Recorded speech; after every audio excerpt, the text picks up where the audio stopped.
നമ്മുടെ കർത്താവായ യേശുക്രിസ്തു ഈ ലോകത്തിൽ ജനിക്കുന്നതിനെക്കുറിച്ച് പ്രവാചകന്മാർ പ്രവചിച്ചപ്പോൾ തന്റെ ജനനത്തെക്കുറിച്ച് ഇമ്മീഡിയറ്റായിട്ട് അതേ ഗബ്രിയേൽ മാലാഖ വിശുദ്ധ മറിയാമിനോട് വചനിച്ചപ്പോൾ, സംസാരിച്ചപ്പോൾ, ആ സമയത്തൊക്കെയും യേശുവിന്റെ ജനനത്തിന്റെ ഉദ്ദേശം പറയുമ്പോൾ നിങ്ങൾ തെറ്റിദ്ധരിക്കരുത്. രോഗികളെ സുഖമാക്കുവാനിരിക്കുന്നത് കൊണ്ട്, ഭൂതങ്ങളെ പുറത്താക്കാൻ പോകുന്നത് കൊണ്ട്, വിശക്കുന്നവർക്ക് ആഹാരം കൊടുക്കാനിരിക്കുന്നത് കൊണ്ട്, ഇങ്ങനെയുള്ള കാര്യങ്ങളൊന്നും പറഞ്ഞിട്ട് അവൻ യേശുവെന്ന് പേർ വിളിക്കണമെന്നല്ല പറഞ്ഞത്. അവൻ തന്റെ ജനത്തെ അവരുടെ പാപങ്ങളിൽ നിന്ന് രക്ഷിപ്പാനിരിക്കൊണ്ട് അവൻ യേശുവെന്ന് പേർ വിളിക്കണമെന്ന്. ഞാൻ ഈ സംസാരിക്കുന്ന കാര്യങ്ങൾക്ക് അഭിപ്രായ വ്യത്യാസമുള്ള ആരെങ്കിലും ഉണ്ടെങ്കിൽ അവർക്ക് പിന്നെ എന്നെ കണ്ട് ആ കാര്യം ഷെയർ ചെയ്യാവുന്നതാണ്. ദൈവത്തിന് സ്തോത്രം. ഞാൻ 7 വർഷത്തോളം ഒരു ഓർത്തഡോക്സ് വൈദികനായിരുന്നു എന്നുള്ളത് നിങ്ങളിൽ എന്നെ പരിചയമില്ലാത്തവർക്ക് വേണ്ടി ഒരു സാക്ഷ്യ രൂപത്തിലൊന്ന് പറയുകയാണ്. സത്യം പറഞ്ഞാൽ ഞാൻ ഒരു വൈദികനാകുന്ന സമയത്ത് പോലും ആ വൈദിക പദവി വിട്ട് പിരിയേണ്ടി വരുമെന്ന് ഞാൻ ചിന്തിച്ചില്ല. അവിടെ തന്നെ തുടർന്ന് നല്ലൊരു ശുശ്രൂഷ ചെയ്ത് സമാപിക്കുവാൻ കഴിയുമെന്ന് ഞാൻ ചിന്തിച്ചവനാണ്. എന്നാൽ ജീവിതത്തിലെ ചില ഏറ്റുമുട്ടലുകളാണ് എന്നെ ഇന്ന് രാത്രി നിങ്ങളുടെ മുമ്പിൽ നിർത്തിയിരിക്കുന്നത്. Praise the lord. ഞാൻ വിഷയത്തിലേക്ക് വരുന്നതിന് മുമ്പ് തന്നെ എൻ്റെ സാക്ഷ്യത്തിൻ്റെ 2-3 കാര്യങ്ങൾ ഒന്ന് തൊട്ട് പറയട്ടെ. ഞാൻ കോട്ടയത്തിനടുത്ത്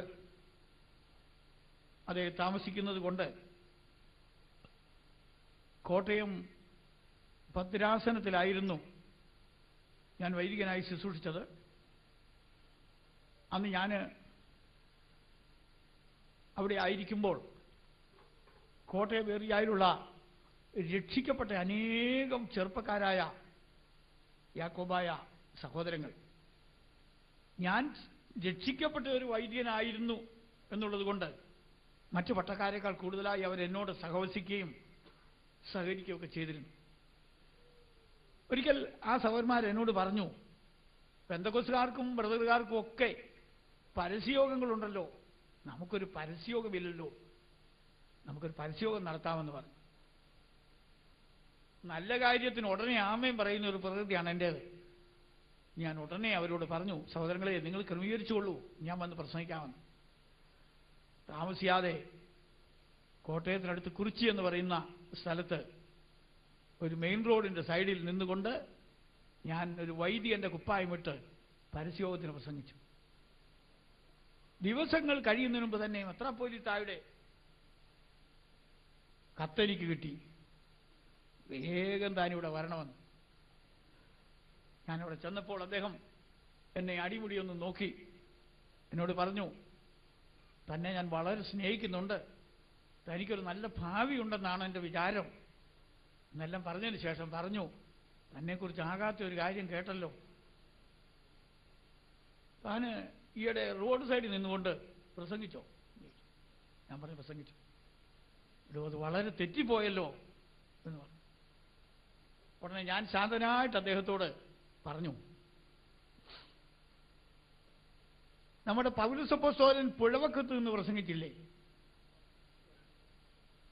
നമ്മുടെ കർത്താവ് പടകിന്റെ മുകളിൽ കയറി നിന്ന് പ്രസംഗിച്ചില്ലേ? ഇത്രയും ചോദിച്ചപ്പോൾ അദ്ദേഹത്തിനോട് പറയാ, കേട്ടോ അതൊക്കെ ശരിയാ, പക്ഷെ അത് നമ്മുടെ രീതിയല്ലെന്ന്. ആദ്യം ഷോക്ക് അടിച്ചതുപോലെ ആയിപ്പോ എനിക്ക്. കർത്താവിന്റെ രീതിയും നമ്മുടെ രീതിയും രണ്ടാണെന്ന് അന്നാണ് ഞാൻ ആദ്യമായിട്ട് കേൾക്കുന്നത്. Price the Lord. താനെ പൊക്കോ, ഇനി ഇങ്ങനെയുള്ള ഭാഗപ്പഴകളൊന്നും ഉണ്ടാകരുതെന്ന് പറഞ്ഞ് എന്നെ പറഞ്ഞു വിട്ടു. അതിനുശേഷം കോട്ടയം ഏരിയയിൽ നിന്ന് വന്ന സഹോദരങ്ങൾക്കൊക്കെ അറിയാം, പാമ്പാടിയിൽ ഒരു യൂണിയൻ കൺവെൻഷൻ നടത്താൻ എൻ്റെ ഭാരവാഹികൾ ശ്രമിച്ചു. സിയാസൈ, മർത്തോമ, യാക്കോബായ ഈ 3 വിഭാഗങ്ങളെ പങ്കെടുപ്പിച്ച് 3 വിഭാഗത്തിൽ നിന്ന് ഓരോ വൈദികൻ യാക്കോബായ സഭയിൽ നിന്ന് ഞാനാണ്. യൂണിയൻ കൺവെൻഷന് പ്രസംഗിച്ച് കഴിഞ്ഞപ്പോഴും മെത്രാപ്പോലീത്ത എന്നെ വിളിപ്പിച്ചു. എടോ, താൻ വേദവിപരീതകളോട് ചേർന്ന് പ്രസംഗിച്ചതായിട്ട് ഇവിടെ കേട്ടു, ശരിയാണ്? ഞാൻ പറഞ്ഞു, വേദവിപരീതകളുടെ കൂടെ പ്രസംഗിച്ചായിട്ട് ഓർക്കണില്ല, മർത്തോമക്കാരും CSIക്കാരും ഒക്കെ ആയിട്ടാണ് ചേർന്ന് പ്രസംഗിച്ചത്. നിങ്ങൾ ഒരുപക്ഷെ എൻ്റെ വാക്കുകൾ കേൾക്കുമ്പോൾ നിങ്ങൾക്ക് അവിശ്വാസം തോന്നുമായിരിക്കും.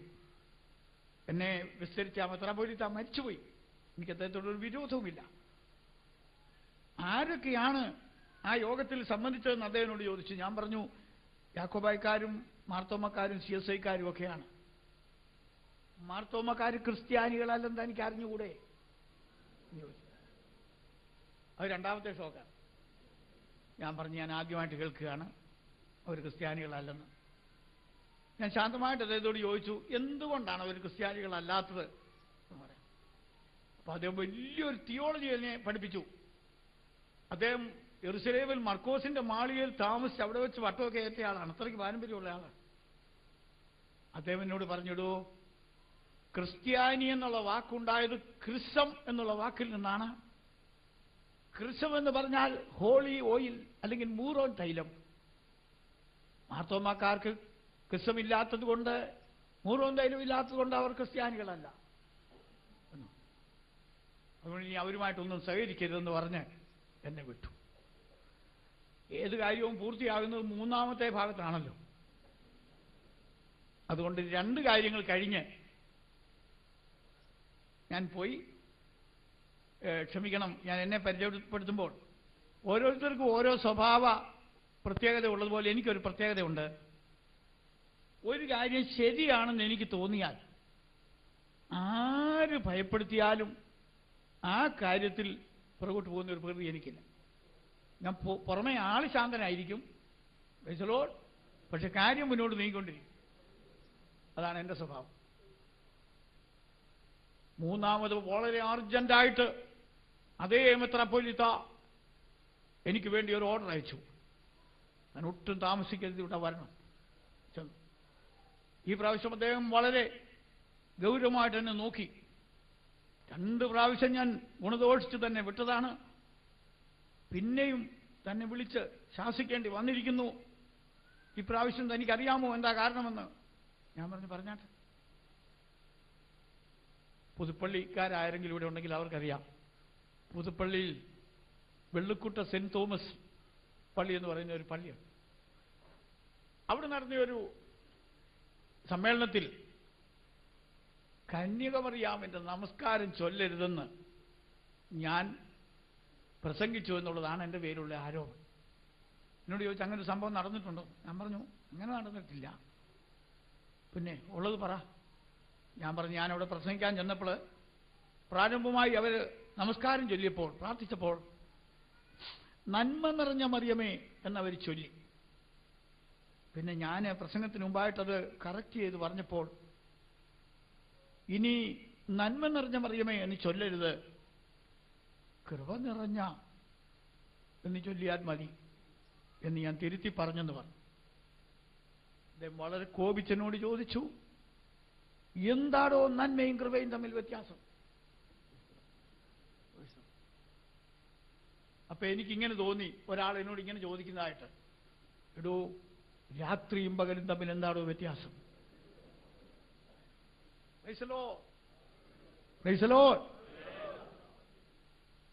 ഞാൻ ഈ 2-3 കാര്യങ്ങൾ ഇങ്ങനെ ശാന്തമായിട്ട് പറഞ്ഞ് എന്തിനാണെന്ന് ഒരു പക്ഷേ നിങ്ങൾ ചിന്തിച്ചേക്കും. നിങ്ങളുടെ മുമ്പിൽ നിൽക്കുന്ന ഞാൻ പൂതിയിളക്കത്തിൽ ചാടി വന്നവനല്ല. ചിലർ ഒറ്റ അരിശത്തിന് എന്തെങ്കിലും കാട്ടിക്കൂട്ടുന്നവരുണ്ട്. അങ്ങനൊന്നും ചെയ്തവനല്ല ഞാൻ. പൗലോസ്ലീഹ പറഞ്ഞ പോലെ ആർക്കെങ്കിലും മറിച്ചെന്തെങ്കിലും തെളിയിപ്പാനുണ്ടെങ്കിൽ അവരെ ഞാൻ സ്നേഹത്താൽ വെല്ലുവിളിക്കുന്നു. ഇങ്ങനെ പല ഘട്ടങ്ങളിലായി ഉണർത്തപ്പെട്ട അനേക സഹോദരന്മാരുമുണ്ട്. വന്ന് ഈ ദുഃഖങ്ങളൊക്കെ അവരോട് ഷെയർ ചെയ്യുമ്പോൾ അവരും ദുഃഖിക്കും. നമ്മൾ എങ്ങനെ മുന്നോട്ട് പോകുമെന്ന് ഞങ്ങൾ കൂടി ആലോചിച്ചു. എൻ്റെ സാക്ഷ്യത്തിൻ്റെ അടുത്ത ഭാഗം കൂടെ പറയട്ടെ.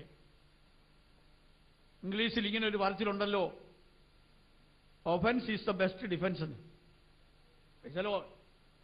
അതുകൊണ്ട് നമുക്ക് പിടിച്ചു നിൽക്കാൻ ഒറ്റ മാർഗമേ ഉള്ളൂ, ആത്മീയ ഭാഷയിൽ കയറി മുട്ടണം എന്ന് ഞങ്ങൾ തീരുമാനിച്ചു. ഞങ്ങൾ ആലോചനയ്ക്ക് വേണ്ടി കൂടിയ ആ മീറ്റിംഗ് ഇപ്പോഴും എൻ്റെ ഓർമ്മയിലുണ്ട്.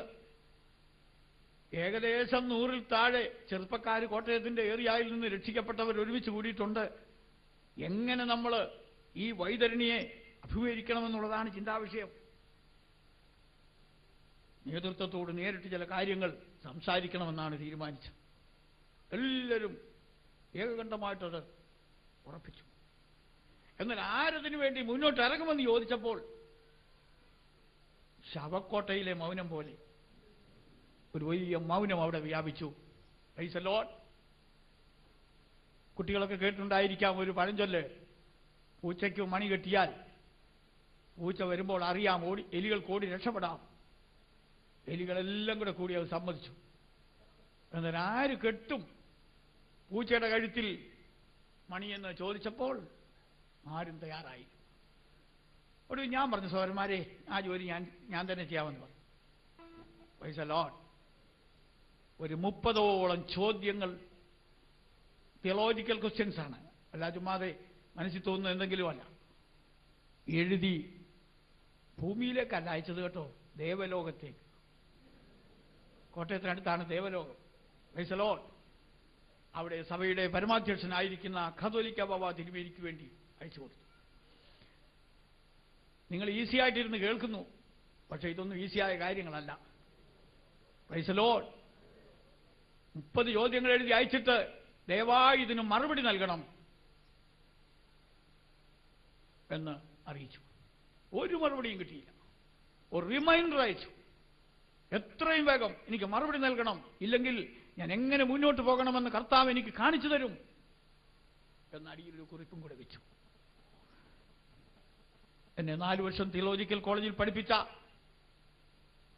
വൈദികരായിരിക്കുന്ന ഗുരുക്കന്മാർക്കും, പ്രത്യേകിച്ച് എന്നെ 4 വർഷം സുറിയാനി പഠിപ്പിച്ച സുറിയാനി മൽപ്പാൻ, അദ്ദേഹം പിന്നീട് മെത്രാപ്പോലീത്തയായി മരിച്ചു, അവർക്കൊക്കെ എന്നെ അറിയാവുന്നത് കൊണ്ട് അവരൊക്കെ ഇടപെട്ട് വേഗം എന്നെ വിളിപ്പിച്ചു. ഞാൻ ചെന്നപ്പോൾ വൈദികരടങ്ങുന്ന ഒരു വിസ്താര സഭ എന്നെ വിസ്തരിക്കാനായിട്ട് തയ്യാറെടുത്തിരിക്കുക. എന്നെ വിളിച്ചു. എന്നോടുകൂടി ചില സഹോദരന്മാരും കൂടെ വന്നിരുന്നു. അവരുടെ പേരുകളൊക്കെ പറഞ്ഞാൽ ഒരു പക്ഷേ നിങ്ങൾ അറിയുമായിരിക്കും. ഒരു ബാങ്ക് ഓഫീസറായി റിട്ടയർ ചെയ്ത PC Abraham sir, Pappachan sir, കൊച്ചു സാർ എന്നറിയപ്പെടുന്ന K. ജോർജ്, ഇവരൊക്കെ എന്നോടുകൂടെ ഉണ്ടായി. വിസ്താര സഭയിലേക്ക് എന്നെ വിളിച്ചു. ഞാൻ പറഞ്ഞു എൻ്റെ സഹോദരന്മാരും കൂടെ ഒന്ന് വരട്ടെ എന്ന് പറഞ്ഞു. ആദ്യം വിസമ്മതിച്ചെങ്കിലും എന്നെ നിർബന്ധം കൊണ്ട് ഒടുവിൽ അവരെ കൂടെ അകത്ത് പ്രവേശിപ്പിച്ചു. എൻ്റെ ചോദ്യങ്ങൾ ഓരോന്നായിട്ട് വായിപ്പിച്ചു. Price the Lord.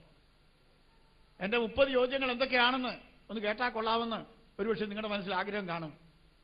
അതിവിടെ പറയാൻ സമയമില്ലാത്തതിൽ വളരെ ദുഃഖമുണ്ട്. എന്നാൽ ഈ സ്ഥാലിപുലക ന്യായമെന്നും പറഞ്ഞൊരു ന്യായമുണ്ട്. അതായത് സഹോദരിമാർക്കറിയാം, ഞാൻ പറഞ്ഞ അവർക്ക് മനസ്സിലായില്ലെങ്കിലും ആരത് ചെയ്തുകൊണ്ടിരിക്കുന്നവരാണ്. കലത്തിലെ ചോറ് വെന്തതാണോ എന്നറിയാൻ എല്ലാ ചോറും ഞെക്കി നോക്കത്തില്ല, സാമ്പിള് 1-2 പരിശോധിക്കും. ഇതുപോലെ എൻ്റെ 30 ചോദ്യങ്ങൾ എങ്ങനെ ഇരുന്നെന്നറിയാൻ സാമ്പിൾ 1 മാത്രം പറഞ്ഞ് ഞാനത് വിടുന്നു. പരസ്യമായിട്ട് വായിപ്പിച്ചു. ഒന്നാമത്തെ ചോദ്യം, നമ്മുടെ സഭയിൽ നിന്ന് ആരെങ്കിലും പ്രൊട്ടസ്റ്റന്റുകാരുടെ മീറ്റിങ്ങുകൾക്ക് പോയി പ്രസംഗം കേൾക്കുകയോ എന്തെങ്കിലും ചെയ്താൽ നമ്മൾ അവരെ വിളിക്കുകയും ശാസിക്കുകയും ഒക്കെ ചെയ്യാറുണ്ടല്ലോ. എന്നാൽ നമ്മുടെ സഭയുടെ ചരിത്രത്തിൽ ഇതുവരെ ഒറ്റ മദ്യപാനിയെങ്കിലും മുടക്കിയിട്ടുണ്ടോ? ഇതാണ് ഒന്നാമത്തെ ചോദ്യം. ഇത് പരസ്യമായി വായിപ്പിച്ച ശേഷം മൺമറഞ്ഞു പോയ കാതോലിക്ക ബാവ ഔഗേൻ പ്രഥമൻ എന്റെ നേരെ നോക്കിയിട്ട് എന്നോട് ചോദിച്ചു, എടോ തനിക്ക് മദ്യപാനികളോട് എന്താ ഇത്ര വിരോധം എന്ന് ചോദിച്ചു. ഞാൻ പറഞ്ഞു എനിക്ക് അവരോട് ഒരു വിരോധവുമില്ല എന്ന് പറഞ്ഞു. പിന്നെ അവരെ മുടക്കണമെന്നാണ് എഴുതി. ഞാൻ പറഞ്ഞു തിരുവേനി, അങ്ങനെ ഞാൻ വിളിച്ചത്. നമ്മുടെ ഹുദായ കാനോൻ എന്ന് പറയുന്നതായ നിയമഗ്രന്ഥത്തിൽ അതിന്റെ എഴുത്തുകാരനായ ഗ്രിഗോറിയോസ് ബാർഹബ്രായ എന്ന് പറയുന്ന പണ്ഡിതൻ മദ്യപാനികളെ പള്ളിക്കുറ്റത്തിൽ പുറത്താക്കേണ്ടതാണെന്ന് എഴുതിയിട്ടില്ലേ? അതെന്തുകൊണ്ട് ചെയ്തില്ല എന്ന് ചോദിച്ചെന്നേ ഉള്ളെന്ന് പറഞ്ഞു.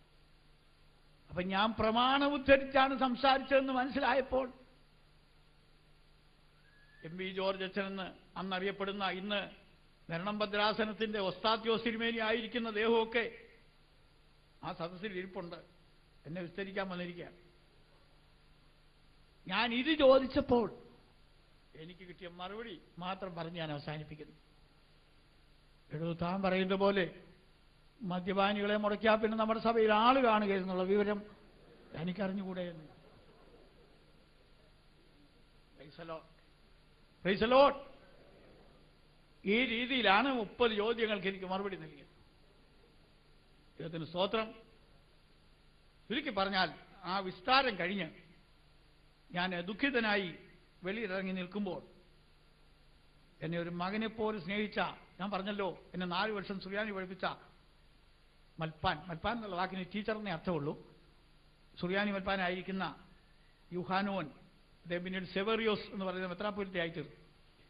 അദ്ദേഹം എൻ്റെ മുഖത്ത് നോക്കിയിട്ട് ഓടി വന്ന് എന്നെ കെട്ടിപ്പിടിച്ചു. എന്നോട് പറഞ്ഞു, ഞങ്ങളെ വിട്ടു പോകരുതെന്ന്, ഞങ്ങളെ ഉപേക്ഷിച്ച് പോകരുതെന്ന് എന്നോട് പറഞ്ഞു. അദ്ദേഹത്തിന്റെ സ്നേഹത്തിന് മുമ്പിൽ ഒരു വാക്കും പറയാൻ എനിക്ക് കഴിഞ്ഞില്ല. എൻ്റെ കണ്ണുകൾ നിറഞ്ഞു. എന്നാൽ ദൈവത്തിന്റെ ആത്മാവ് എൻ്റെ ഉള്ളത്തിൽ എന്നോട് സംസാരിച്ചു. ദൈവത്തിന്റെ ആത്മാവ് എൻ്റെ മനസാക്ഷിയോട് സംസാരിച്ച വാചകം ഇതാണ്: മകനെ, രക്ഷപ്പെട്ടുകൊള്ളുക. Price the Lord. മകനെ, ഇതിൽ നിന്ന് രക്ഷപ്പെട്ടുകൊള്ളുക എന്നോട് സംസാരിക്കുന്ന ഒരു ആന്തരിക സ്വരം വ്യക്തമായി ഞാൻ കേട്ടു. Price the Lord. അതിനുശേഷമാണ് ഈ സത്യത്തിന് വേണ്ടി കാലിച്ചോട് വെക്കുവാൻ ദൈവം എനിക്ക് ഭാഗ്യം നൽകിയത്. പൗലോസ്ലിയുടെ ഭാഷയിൽ പറഞ്ഞാൽ, കർത്താവിന്റെ കൃപ ലഭിക്കിയാൽ അന്നു മുതൽ ഇന്നുവരെ നിൽക്കുകയും ചെറിയവരോടും വലിയവരോടും കർത്താവിന്റെ സാക്ഷ്യം പറഞ്ഞു പോരുകയും ചെയ്യുന്നു. ഇതിൽ സന്തോഷമുള്ളവരെല്ലാം കൈകളെ ഒന്ന് ഉയർത്തി ദൈവത്തെ സ്തുതിച്ചാണ്. ഇപ്പം ഞാനൊരു ഇടവേള ഇവിടെ കൊടുക്കുന്നു. അത് കർത്താസന്മാർ പ്രയോജനപ്പെടുത്തും. തുടർന്ന് അല്പസമയം കൂടെ സൂക്ഷിപ്പാൻ ആഗ്രഹമാണ്. വന്യനാമത്തെ സ്തുതിക്കുന്നു. ചില മിനിറ്റുകളിലൂടെ എല്ലാവരും പ്രാർത്ഥനപൂർവ്വം ദൈവസന്നിധിയിലായിരിക്കാൻ നിങ്ങളെ ഓർപ്പിക്കും. എന്തുകൊണ്ടാണ് അത് ഒരു മാനസാന്തരത്തിന്റെ പ്രസംഗം ഇന്നലെയും ഇന്നുമായിട്ട് ചെയ്യുവാൻ അത് നാം ശ്രമിക്കുന്നത് എന്നുള്ളത് നിങ്ങളുടെ മനസാക്ഷിക്ക് മുമ്പിൽ ഞാൻ വയ്ക്കുന്ന ഒരു ചിന്തയാണ്. വാസ്തവത്തിൽ മറ്റാനോയ്യ മൂലഭാഷകളൊക്കെ ഞാനും ശാലമൊക്കെ പഠിച്ചവനാണ്. മനംതിരിവ് എന്ന് പറയുന്നതാണ് വാസ്തവത്തിൽ ആത്മീയതയുടെ അടിത്തറയെന്ന് പറയുന്നത്. വേദപുസ്തകം വായിച്ചിട്ടുള്ള ആളുകൾക്കറിയാം, ഏദൻ തോട്ടത്തിൽ നമ്മുടെ പൂർവ്വപിതാക്കളെ, മാതാപിതാക്കളെ ദൈവം ആക്കിയതിനു ശേഷം അവിടേക്ക് കടന്നു വന്നപ്പോൾ ദൈവത്തിന്റെ മുൻപിൽ നിൽക്കുവാൻ കരുത്തില്ലാത്തവരായി, ഓടി ഒളിക്കുന്നവരായി, ദൈവത്തെ അഭിമുഖീകരിക്കാൻ തന്റെ ഇടമില്ലാത്തവരായി അതേ താനാക്കിയ 2 വ്യക്തികളെ തനിക്ക് മനസ്സിലാക്കുവാൻ കഴിയും. ഞാൻ പലപ്പോഴും പറയാറുണ്ട്, ഉൽപ്പത്തി പുസ്തകത്തിന്റെ മറുപടിയാണ് വെളിപ്പാട് പുസ്തകം. അതൊരു ബൈബിൾ ക്ലാസ്സിലായിരുന്നെങ്കിൽ എനിക്ക് കൂടുതൽ നിങ്ങളെ പറഞ്ഞ് മനസ്സിലാക്കാൻ ആഗ്രഹമുണ്ടായിരുന്നു. Price the Lord. ഉൽപ്പത്തി പുസ്തകത്തിലെ കെടുതികൾക്കെല്ലാം മറുപടി കിട്ടുന്നത് വെളിപ്പാട് പുസ്തകത്തിൽ നിന്ന്. ആദമേ, നീ എവിടെ എന്ന് ചോദിക്കുമ്പോൾ ആളിനെ കാണാനില്ല. എന്നാൽ വെളിപ്പാട് പുസ്തകത്തിലേക്ക് വരുമ്പോൾ പ്രൈസ് ദി ലോർഡ്, വിശുദ്ധ യോഹന്നാൻ, വെളിപ്പാട് ദർശകനായ യോഹന്നാൻ ഒടുവിലായി പ്രതിവചിക്കുന്നത്, കർത്താവേ നീ വരണമേ എന്ന്. ആദം തോട്ടത്തിൽ മറഞ്ഞിരിക്കുമ്പോൾ അവന്റെ അന്തർഗതത്തിലെ പ്രാർത്ഥന, ദൈവമേ നീ ഇവിടേക്ക് വരരുത് എന്നാണ്. എന്നാൽ കർത്താവിന്റെ മാർവിലിരുന്ന് കർത്താവിനോട് സംയോജിച്ചവനായ ഭാഗ്യവാനായ യോഹന്നാൻ പ്രാർത്ഥിക്കുന്നത്, കം ലോർഡ് ജീസസ് എന്ന്. ലോർഡ്, നിങ്ങൾക്ക് ആശയം മനസ്സിലായല്ലോ. ദൈവത്തെ അഭിമുഖീകരിക്കുവാൻ തയ്യാറുള്ള എത്ര പേര് ഇന്ന് രാത്രി ഇവിടെ ഉണ്ട്? ദൈവം ജീവിതത്തിലേക്ക് കടന്നു വന്നാൽ, രഹസ്യ അറകളിലേക്ക് ദൈവം വിരൽ ചൂണ്ടിയാൽ, അല്ല അക്ഷരികമായി സ്വർഗത്തിൽ നിന്ന് വിശുദ്ധരെ ചേർക്കുവാൻ ഇന്ന് രാത്രിയിൽ ദൈവം ആഗമിച്ചാൽ, കർത്താവേ വരണമേ എന്ന് പ്രതിവചിക്കുവാൻ ധൈര്യമുള്ള എത്ര പേരുണ്ട്? ഒന്ന് സ്തുതിക്കാമോ ദൈവത്തെ? Hallelujah, praise the Lord. വാസ്തവത്തിൽ മനുഷ്യവർഗത്തിന് പറ്റിയ പരാജയം എന്താണെന്ന് ചോദിച്ചാൽ കുറ്റം സമ്മതിച്ചില്ല എന്നുള്ളതാണ്. നിങ്ങൾക്കറിയാം, നല്ലൊരു കുടുംബമായിരുന്നു ആദമിന്റെയും ഹവ്വയുടെയും കുടുംബം. അനുഗ്രഹിക്കപ്പെട്ട ഒരു കുടുംബമായിരുന്നു. സഹോദരിമാരൊക്കെ ഒന്ന് ശ്രദ്ധിച്ച് കേൾക്കണം. അന്ന് ആരെങ്കിലും ഭർത്താവിനോട് ഭാര്യ എങ്ങനെ ഇരിക്കുന്നെന്ന് ചോദിച്ചാൽ മറുപടി പറയുന്നത്, എൻ്റെ അസ്ഥിയിൽ നിന്ന് അസ്ഥിയും എൻ്റെ മാംസത്തിൽ നിന്ന് മാംസവുമാണ്. അത്രയ്ക്ക് നല്ല അഭിപ്രായമാണ് പറഞ്ഞുകൊണ്ടിരുന്നത്. എന്നാൽ കുറേ ദിവസങ്ങൾ കഴിഞ്ഞപ്പോൾ അതേ മനുഷ്യൻ തൻ്റെ നാവ് കൊണ്ട് പറഞ്ഞു, എന്നോടുകൂടെ ഇരിക്കേണ്ടതിന് നീ ഉണ്ടാക്കി തന്ന ഈ സ്ത്രീയൻ. എവിടെയാ വ്യത്യാസം വന്നത്? Price the Lord. മനസ്സുകൾ കാണുമ്പോൾ വ്യത്യാസം വന്നു. ഇതിനിടയിൽ സാത്താൻ കയറി ഇടപെട്ടു. അതോടുകൂടി കുടുംബം ഛിദ്രിക്കപ്പെട്ടു. Praise the lord. മനുഷ്യവർഗം തകർക്കപ്പെട്ടു. ഒരേ ഉദരത്തിൽ നിന്ന് പുറത്തു വന്ന കായേനും ഹാബേലും ശത്രുക്കളായി മാറി. ആ പ്രക്രിയ ഇന്ന് രാത്രി വരെയും തുടരുന്നു. ഒരേ ആദമിൽ നിന്ന് ഉത്ഭവിച്ച മനുഷ്യവർഗം പല ജാതികളായും മതങ്ങളായും രാഷ്ട്രങ്ങളായും ചേരി തിരിഞ്ഞു നിന്നുകൊണ്ട് പൊരുതുന്നു. ഇങ്ങനെ മനുഷ്യവർഗത്തെ നശിപ്പിച്ചത് ആരാണ്? എന്തുകൊണ്ടിതെല്ലാം സംഭവിച്ചു? Price the Lord. നിങ്ങൾ ഉൽപ്പത്തി പുസ്തകത്തിൽ ബാബേൽ എന്ന് പറയുന്ന ആ ചരിത്രം വായിച്ചിട്ടുണ്ടോ? നിമ്രോദിന്റെ നേതൃത്വത്തിൽ ഒരു വലിയ കെട്ടുപണി ചെയ്യുവാനായി ശ്രമം നടന്നു. പക്ഷേ അത് തകർക്കപ്പെട്ടു. മാനവജാതി ലോകത്തിന്റെ നാനാഭാഗങ്ങളിലേക്കും ചിതറിപ്പോയി. ഇന്ന് രാത്രിയിൽ എനിക്ക് നിങ്ങളോട് പറയുവാനുള്ളത്, നമ്മൾ അടിസ്ഥാനപരമായി സത്യം മനസ്സിലാക്കിയവരായിരിക്കണം. മാനവജാതിക്ക് വന്ന കെടുതി എന്താണെന്ന് ചോദിച്ചാൽ, കൽപ്പിക്കപ്പെട്ട ആ വിഷയത്തിൽ അവർക്ക് ലഭിച്ച കൽപ്പനയെ അവര് മറുത്തു എന്നുള്ളത് പരാജയമാണെങ്കിലും അതോടൊപ്പം അവർക്ക് പറ്റിയ പരാജയമാണ് ആ പാപത്തെ മറച്ചുവെച്ചു എന്നു. തൻ്റെ ലംഘനങ്ങളെ മറയ്ക്കുന്നവന് ശുഭം വരികയില്ല, അവ ഏറ്റുപറഞ്ഞ് ഉപേക്ഷിക്കുന്നവനോ കരുണ ലഭിക്കും. Praise God. ആദമന് ചെയ്യാൻ കഴിയാതെ പോയ കാര്യം റിപ്പന്റൻസ്, കൺഫഷൻ. ദൈവത്തിന് സ്തോത്രം. അതാണ് മനുഷ്യവർഗത്തിന്റെ തകർച്ചയ്ക്ക് കാരണമായി തീർന്നത്. നിങ്ങൾ നോക്കൂ, അത് അബ്രഹാം മുതൽ ദൈവം വിളിച്ചു വേർതിരിക്കുന്നതായ ആ വിശുദ്ധ ആ വംശാവലിയിൽ പിന്നീട് നമ്മൾ കാണുന്ന വിശുദ്ധ പിതാക്കന്മാരൊക്കെയും ദൈവത്തെ അഭിമുഖീകരിക്കുവാൻ തയ്യാറുള്ളവരായി. ഗോത്രപിതാവായി യാക്കോബിനെ കുറിച്ച് പറയുമ്പോൾ നിങ്ങൾക്കറിയാം, അവൻ യാബോക്ക് നദിയുടെ കടവിൽ വരെയും ഉപായങ്ങൾ പ്രയോഗിക്കുന്നവനായിരുന്നു. എന്നാൽ തന്റെ അടവുകളുമായി മുന്നോട്ട് പോകുവാൻ സാധ്യമല്ലെന്നവന് മനസ്സിലായപ്പോൾ അവൻ സത്യം പറഞ്ഞു. ഞാനിതിനെക്കുറിച്ച് പറയാറുണ്ട്, യാക്കോബ് ഉണ്ടായതിനു ശേഷം ആദ്യം സത്യം പറഞ്ഞു. എന്തുവാ പറഞ്ഞത്? പേര് ചോദിച്ചു. മുമ്പൊക്കെ ആരെങ്കിലും പേര് ചോദിച്ചാൽ മറുപേരാ പറഞ്ഞുകൊണ്ടിരുന്നു. അവന്റെ കണ്ണ് കാണാൻ വയ്യാത്ത അപ്പൻ അവന്റെ ബലഹീനതയിൽ ഒരു ദിവസം അവനോട് ചോദിച്ചു, നിന്റെ പേരെന്തുവാന്ന്? യാക്കോബിനോടാണ് ചോദിച്ചത്. യാക്കോബ് പറഞ്ഞു ഏശാവെന്നാണ്. യാക്കോബിനോട് പേര് ചോദിച്ചപ്പോൾ ഏശാവെന്ന് പറഞ്ഞവനാണ് യാക്കോബ്. എന്നാൽ അഗ്നിമയമായ ദൃഷ്ടികളോടുകൂടി യാബോക്ക് നദിയുടെ തടവിൽ പ്രത്യക്ഷനായ ദൈവദൂതൻ അവന്റെ മുഖത്തേക്ക് തുറിച്ചു നോക്കിക്കൊണ്ട് നിന്റെ പേരെന്താണെന്ന് ചോദിച്ചു. പൂക്കല പോലെ വരച്ചുകൊണ്ട് പറഞ്ഞു യാക്കോബെന്ന്. ദൂതൻ അറിയാൻ വയ്യായിട്ടല്ല, പേര് ചോദിച്ച ദൂതൻ അതിന്റെ കമന്ററി കൂടെ പറഞ്ഞു, എടാ കുഞ്ഞെ, നിന്റെ പേരിന്റെ അർത്ഥം ഉപായി എന്നാണല്ലോടാ.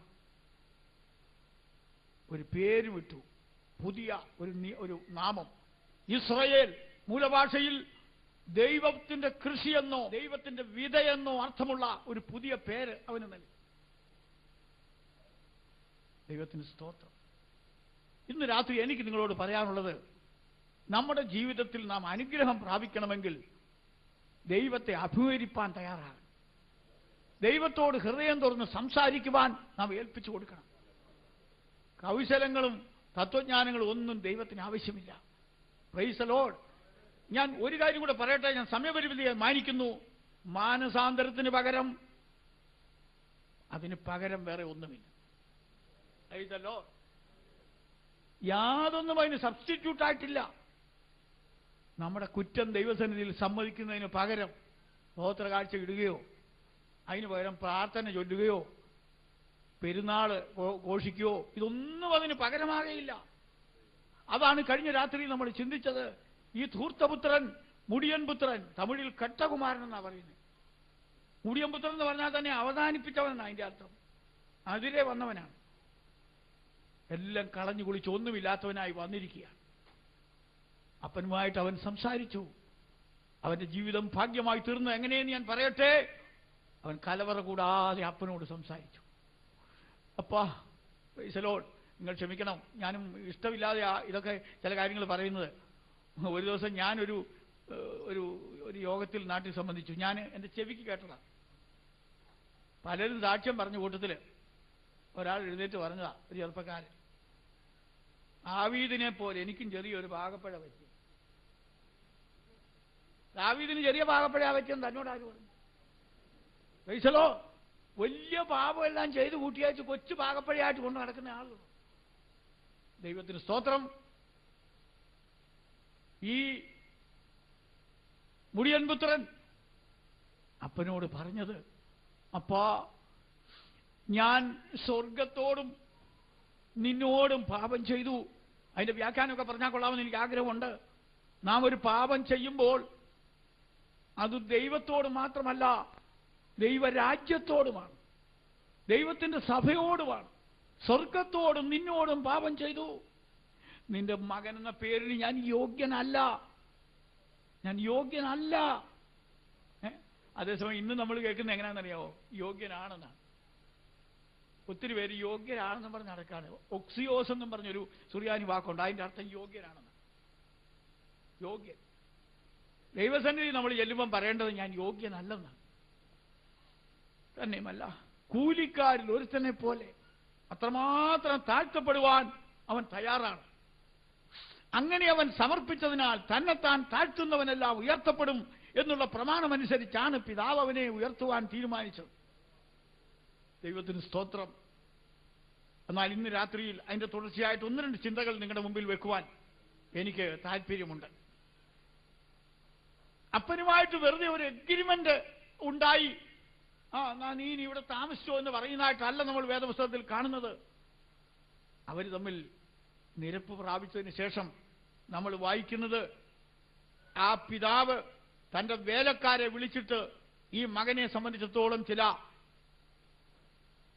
കാര്യങ്ങൾ, ചില കൽപ്പനകൾ കൊടുക്കുന്നതായിട്ടാണ്. കൽപ്പനാരൂപത്തിലാണ് കൊടുക്കുന്നത്. ഒന്നാമതായിട്ട് അവന്റെ ശരീരത്തിൽ കിടക്കുന്നതായിട്ടുള്ള ഈ ജീർണ വസ്ത്രങ്ങളെല്ലാം അവിടെ നിന്ന് അഴിച്ചു മാറ്റുവാനാണ് കൽപ്പിച്ചത്. Price the Lord. ദൈവത്തിന് സ്തോത്രം. ഹല്ലേലൂയ. മാനസാന്തരം എന്ന് പറയുന്നത് കുറെ വാക്കുകൾ ഉച്ചരിക്കുന്ന ചെപ്പടി വിദ്യ മാത്രമല്ല. Price the Lord. It's something more. അത് കുറെ കൂടെ ഉപരിയായ കാര്യങ്ങളാണ്. ദൈവത്തിന് സ്തോത്രം. ഒരു വാക്യം ഒന്ന് വായിക്കുവാൻ ഞാൻ ആവശ്യപ്പെടുകയാണ്. ബൈബിൾക്ക് ആവശ്യമുള്ളവരെ ഒന്ന് വായിക്കുമോ? ദൈവത്തിന് സ്തോത്രം. ഉത്തമഗീതം 5-ാം അധ്യായത്തിന്റെ 3-ാമത്തെ വാക്യം. എന്റെ അങ്കി ഞാൻ ഊരിയിരിക്കുന്നു, അത് വീണ്ടും ധരിക്കുന്നത് എങ്ങനെ? ഞാൻ കാലുകളെ കഴുകിയിരിക്കുന്നു, അവയെ മലിനമാക്കുന്നത് എങ്ങനെ? വളരെ മാർമികമായ വാക്കുകളാണെങ്കിലും എനിക്ക് ഇന്ന് പകൽക്കാലം ആ വാക്യം വായിച്ചപ്പോൾ എന്റെ മനസ്സിലൊരു ചിന്ത വന്നു. ഞാൻ ഒരങ്കി ഊരിയിരിക്കുന്നു, ഇനിയും ഞാനത് ധരിക്കയില്ല. Praise the lord. Praise the lord. കർത്താവിന്റെ നാമത്തെ പ്രതി അയോഗ്യമായ ഒരു ജീർണവസ്ത്രം ഊരിക്കളഞ്ഞ ഒരു അനുഭവം ദൈവത്തിന്റെ പൈതലേ നിനക്കുണ്ടെങ്കിൽ നീ ഒരു കാര്യം ചെയ്യണം. ഇനിയും അത് ധരിക്കരുത്. നീ ഊരിക്കളഞ്ഞ അങ്കി ഇനിയും നീ ധരിക്കരുത്. Price the Lord. അടുത്ത വാക്യം എന്താ? അതിന്റെ താഴെ ഞാൻ കാലുകളെ കഴുകിയിരിക്കുന്നു. ഞാൻ എന്റെ കാലുകളെ കഴുകിയിരിക്കുന്നു. അവയെ മലിനമാക്കുന്നത് എങ്ങനെ? ക്രൈസ്തലോ, ഞാൻ എന്റെ കാലുകളെ വിശുദ്ധിക്ക് വേണ്ടി ഞാനതിനെ കഴുകിയതാണെങ്കിൽ ഇനിയും മലിനമാക്കുവാൻ പാടില്ല. ഇനിയും മലിനജലത്തിൽ ചവിട്ടുവാൻ ഒരിക്കലും പാടില്ല. ദൈവത്തിന് സ്തോത്രമുണ്ടാകട്ടെ. മാനസാന്തരം ഒരു വിശുദ്ധ ജീവിതത്തിന്റെ പ്രവേശന കവാടം മാത്രമാണ്. ഈ യാക്കോബായ സഭയിൽ, ഞാൻ ആ സഭയിലാണ് ജനിച്ചു വളർന്നത്. അവിടെ മാർ അപ്രേം എന്ന് പറയുന്ന ഒരു വിശുദ്ധനായ മനുഷ്യനെക്കുറിച്ച് നിങ്ങൾ കേട്ടിട്ടുണ്ടാകും. 4-ാം നൂറ്റാണ്ടിൽ ജീവിച്ചിരുന്ന ഒരാളാണ്. എനിക്ക് വലിയ ബഹുമാനമുള്ള ഒരാളാണ് മാർ അപ്രേം. അദ്ദേഹത്തിന്റെ പുസ്തകമൊക്കെ എൻ്റെ കയ്യിലിരിപ്പുണ്ട്. അദ്ദേഹം ഒരിക്കൽ പറഞ്ഞത്, അതെ, ഗീതമായിട്ട് ചൊല്ലി കേൾപ്പിക്കാം. നാഴിക നാഴിക നീ തേറും, നാഴികയൊക്കെയിൽ നീ പിഴയ്ക്കും, നിന്റെ നമസ്കാരവും നോമ്പും അയ്യോ എങ്ങനെ കൈക്കൊള്ളും. അദ്ദേഹം ചോദിച്ചതിന്റെ അർത്ഥം, നീ നാഴിക തോറും അനുദപിക്കുകയും ചെയ്യും, നാഴിക തോറും പിഴയ്ക്കുകയും ചെയ്യും. നിന്റെ പ്രാർത്ഥന എങ്ങനെയാ ദൈവം കേൾക്കുന്നതെന്നാണ് അദ്ദേഹം ചോദിച്ചത്. ആ മനുഷ്യൻ ഇന്ന് ലോകത്തിലുണ്ടായിരുന്നെങ്കിൽ പെന്തിക്കോസുകാരനായിട്ട് ജീവിക്കുമായിരുന്നു എന്ന് എനിക്കറിയാം. കാരണം അദ്ദേഹത്തിന്റെ ലൈഫ് സ്റ്റൈലൊക്കെ അങ്ങനെയായിരുന്നു. ആ പുസ്തകം കൊണ്ട് എനിക്കത് മനസ്സിലായിട്ടുണ്ട്. അതുകൊണ്ട് ഇന്ന് രാത്രിയിൽ ഞാൻ നിങ്ങളോട് പറയുന്നത്, ഒരിക്കൽ കർത്താവിന്റെ സന്നിധിയിൽ പഴയ പാപങ്ങളെക്കുറിച്ച്, പഴയ ജീവിതത്തെക്കുറിച്ച് ദുഃഖിച്ച് ആ പഴയ ചെയ്തികളെ, വാസനകളെ വലിച്ചെറിഞ്ഞ് ഒരു പുതിയ സമർപ്പണത്തിന് വേണ്ടി ഏൽപ്പിച്ചു കൊടുത്ത ദൈവത്തിന്റെ പൈതലേ, നീ ഒരു കാര്യം മനസ്സിലാക്കണം. ഇനിയും നീ പിന്മാറിപ്പോകരുത്. ഇനി നീ പഴയതിനെ തേടി പോകരുത്. Price the Lord. തങ്ങളുടെ ജീവിതം മാനസാന്തരം സൂക്ഷിക്കാതിരിക്കുന്നത് കൊണ്ടാണ് അനേകം ആളുകളും പരാജയപ്പെട്ടു പോകുന്നത്. Price the Lord. രക്ഷ നഷ്ടപ്പെടുകയില്ലെന്ന് ആരാണ്ട് പറഞ്ഞെന്നും പറഞ്ഞ് നടക്കുന്ന ഒത്തിരി ആളുകളെ ഞാൻ കണ്ടിട്ടുണ്ട്. ഞാൻ ചിലരോട് പറഞ്ഞിട്ടുണ്ട്, രക്ഷ നഷ്ടപ്പെടുകയില്ല, പക്ഷെ രക്ഷിക്കപ്പെട്ടവൻ നഷ്ടപ്പെട്ടു പോകും. രക്ഷ നഷ്ടപ്പെടുകയില്ല, അതൊരു ഫാക്റ്റായിട്ട് കിടക്കും. എന്നാൽ രക്ഷിക്കപ്പെട്ടവൻ നഷ്ടപ്പെട്ടു പോകും. അത് വരരുത്. സങ്കേത നഗരത്തെക്കുറിച്ച് വായിച്ചിട്ടുണ്ടോ? സങ്കേത നഗരം എന്നും ശക്തിയുള്ള നഗരമാണ്. പക്ഷെ അതിന്റെ പരിധിക്കകത്ത് നിൽക്കുന്നവനെ രക്ഷിക്കാൻ മാത്രമേ സങ്കേത നഗരത്തിന് കഴിയുള്ളൂ. സങ്കേത നഗരത്തിന് വെളിയിൽ നിൽക്കുന്നവനെ രക്ഷിപ്പാൻ സങ്കേത നഗരത്തിന് കഴിയുകയില്ല. Praise the lord. സങ്കേത നഗരമാകുന്ന ക്രിസ്തുവിന്റെ ഉള്ളിൽ തങ്ങളെ തന്നെ അതെ നിർത്തുന്നവനെ മാത്രമേ ക്രിസ്തുവിനെ രക്ഷിക്കാൻ കഴിയുകയുള്ളൂ. എല്ലാം കൈകളെ ഉയർത്തി ദൈവത്തെ സ്തുതിച്ചാട്ടെ. Praise the lord. ഈ മലിനവസ്ത്രം ഈ മുടിയമ്പുത്രന്റെ ദേഹത്ത് നിന്നും മാറ്റിയിട്ട് അപ്പൻ പറയുന്നത് അതുപോലൊരു മലിനവസ്ത്രം അവനെ ധരിപ്പിക്കണമെന്നാണോ? അറിയാവുന്നവർ പറഞ്ഞാട്ടെ. ആണോ? അല്ല. പിന്നെ മേൽത്തരമായ അങ്കി.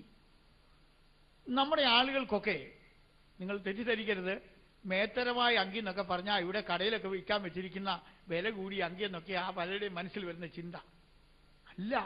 ആത്മീയ ഭാഷയിൽ അതിനെ മനസ്സിലാക്കണം. ഈ ലോകത്തിന്റെ പാപമാലിന്യങ്ങൾ കൊണ്ട് അത് കറപുരണ്ടതായിട്ടുള്ള നിന്റെ ജീവിത വസ്ത്രം ഉരിഞ്ഞു കളഞ്ഞിട്ട് മേൽത്തരമായ അങ്കി. ഒന്ന് നോക്കാം നമുക്ക് വേദപുസ്തകം എന്താ മേൽത്തരമായ അങ്കിയെക്കുറിച്ച് പറയുന്നതെന്ന്. ഒരു വാക്യം കൂടെ ആ ഭാഗത്തൊന്ന് വായിക്കാം. വെളിപ്പാട് പുസ്തകം 3-ാം അധ്യായത്തിന്റെ 4-ാമത്തെ വാക്യം ഒന്ന് വായിച്ചാട്ടെ. എങ്കിലും ഉടുപ്പ് മലിനമാകാത്ത കുറെ പേർ സർദീസിൽ നിനക്കുണ്ട്. 7 സഭകൾക്ക് ദൂതെഴുതുന്ന കൂട്ടത്തിൽ കുറ്റം പറയാത്ത ഒരൊറ്റ സഭയുമില്ല. എല്ലാ സഭയിലും കുറ്റവും കുറവ് ഉള്ള ആളുകളുണ്ട്. എന്നാൽ സർദീസ് എന്ന് പറയുന്ന ഒരു സഭയെക്കുറിച്ച് പരിശുദ്ധ റൂഹ സംസാരിക്കുന്ന കൂട്ടത്തിൽ ഇങ്ങനെ പറഞ്ഞു, ഉടുപ്പും മലിനമാക്കാത്ത കുറെ പേർ സർദീസിലുണ്ട്. ഉടുപ്പും മലിനമാക്കാത്ത കുറെ പേർ സർദീസിലുണ്ട്. എല്ലാവരുമല്ല. സർദീസിലെ വിശ്വാസികൾ അല്ലെങ്കിൽ അവിടുത്തെ മെമ്പേഴ്സ് എല്ലാവരുമല്ല, കുറെ പേരുണ്ട്. ദൈവം നോക്കുമ്പോൾ കുറെ പേരെ മാത്രമേ ദൈവം കാണുന്നുള്ളൂ. അവരുടെ യോഗ്യത ഉടുപ്പ് മലിനമാക്കാത്തവരാണ്. അടുത്ത വാക്യം വായിച്ചു. അവർ ഉടുപ്പ് മലിനമാക്കാത്ത കുറെ പേർ സർദീസിലുണ്ടെന്ന് പറഞ്ഞിട്ട് അതിന്റെ അടുത്ത വാക്യം, അവർ യോഗ്യന്മാരാകയാൽ വെള്ള ധരിച്ചുകൊണ്ട് എന്നോടുകൂടെ നടക്കും. വെള്ളയുടുപ്പ് ധരിച്ചുകൊണ്ട് എന്നോടുകൂടെ നടക്കും. ഇവിടെ വെള്ളയുടുപ്പ് ധരിച്ചുകൊണ്ട് കർത്താവിനോടുകൂടെ നടക്കുക എന്ന് പറയുമ്പോഴും തെറ്റിദ്ധാരണ ഉണ്ടാകും. ഞാനും ഒക്കെ സാധാരണ വെള്ളയുടുപ്പാണ് ഇടുന്നത്. അതുപോലെ ഒരു വെള്ളയുടുപ്പിട്ടാൽ കർത്താവിനോടുകൂടെ നടക്കാമെന്നൊന്നും ആരും തെറ്റിദ്ധരിക്കരുത്. Price the Lord. കുഞ്ഞാടിന്റെ രക്തത്തിൽ തങ്ങളുടെ അങ്കി അലക്കി വെളുപ്പിച്ചിരിക്കുന്നു. Price the Lord. കർത്താവായ യേശുക്രിസ്തുവിന്റെ തങ്കച്ചോരയാൽ ശുദ്ധീകരണം പ്രാപിച്ച ജീവിത വസ്ത്രത്തിന്റെ ഒരു പ്രതീകം മാത്രമാണ് വെള്ളയുടുപ്പ്. Praise the Lord.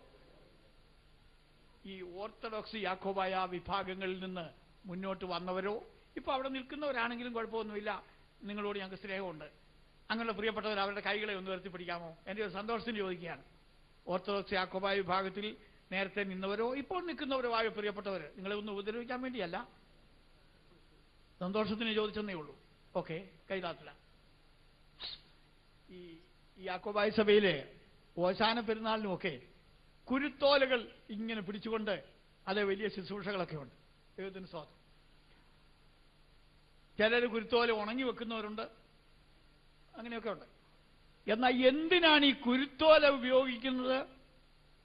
അതിന്റെ പ്രത്യേകത എന്താണെന്ന് ഞാൻ പലരോടും ചോദിച്ചിട്ട് ആർക്കും ഒരു വിവരവുമില്ല. എന്നാൽ നിങ്ങളുടെ അറിവിന് വേണ്ടി ഞാനൊരു കാര്യം പറയാം. കുരുത്തോലയ്ക്കൊരു പ്രാധാന്യമുണ്ട്. അതൊരു പ്രതീകമാണ്, അതൊരു കാര്യത്തെ സൂചിപ്പിക്കുകയാണ്. കുരുത്തോല എന്നുള്ള വാക്ക് തന്നെ വന്നത് കുരുന്നോല എന്നാണ്. ഒരു ചെടിയുടെ ഇന്നർമോസ്റ്റ് ടെൻഡർമോസ്റ്റ് പാർട്ടാണ്. അതിൻ്റെ ഉള്ളിലുള്ള കുരുന്നായിരിക്കുന്ന ആ ഇലയാണ്, ആ ഓലയാണ് എടുത്ത് വെളിയിൽ കാണിച്ചിരിക്കുന്നത്. അതെന്തിനെ കാണിക്കുന്നു? അത് ഹൃദയ സമർപ്പണത്തെ കാണിക്കുന്നു. ഈ കുരുത്തോല പിടിക്കുന്ന ആള് അയാൾ പറയേണ്ടത്, എന്റെ ദൈവമേ, എന്റെ ഉൾക്കുരുന്ന് ഞാനിതാ നിനക്ക് സമർപ്പിക്കുന്നു, എന്റെ ഉള്ളിന്റെ ഉള്ളിൽ ഞാനിതാ നിനക്ക് കാഴ്ചവെക്കുന്നു, എന്റെ അന്തർഭാഗം ദൈവത്തിന് കൊടുക്കുന്നു എന്നുള്ളതിന്റെ സൂചനയാണ് ഈ കുരുത്തോല പിടിക്കുന്നത്. അതായിരിക്കണം. പക്ഷെ ഇത് വല്ലതും അറിഞ്ഞുകൊണ്ടാണോ കുരുത്തോല പിടിച്ചുകൊണ്ടാണ്?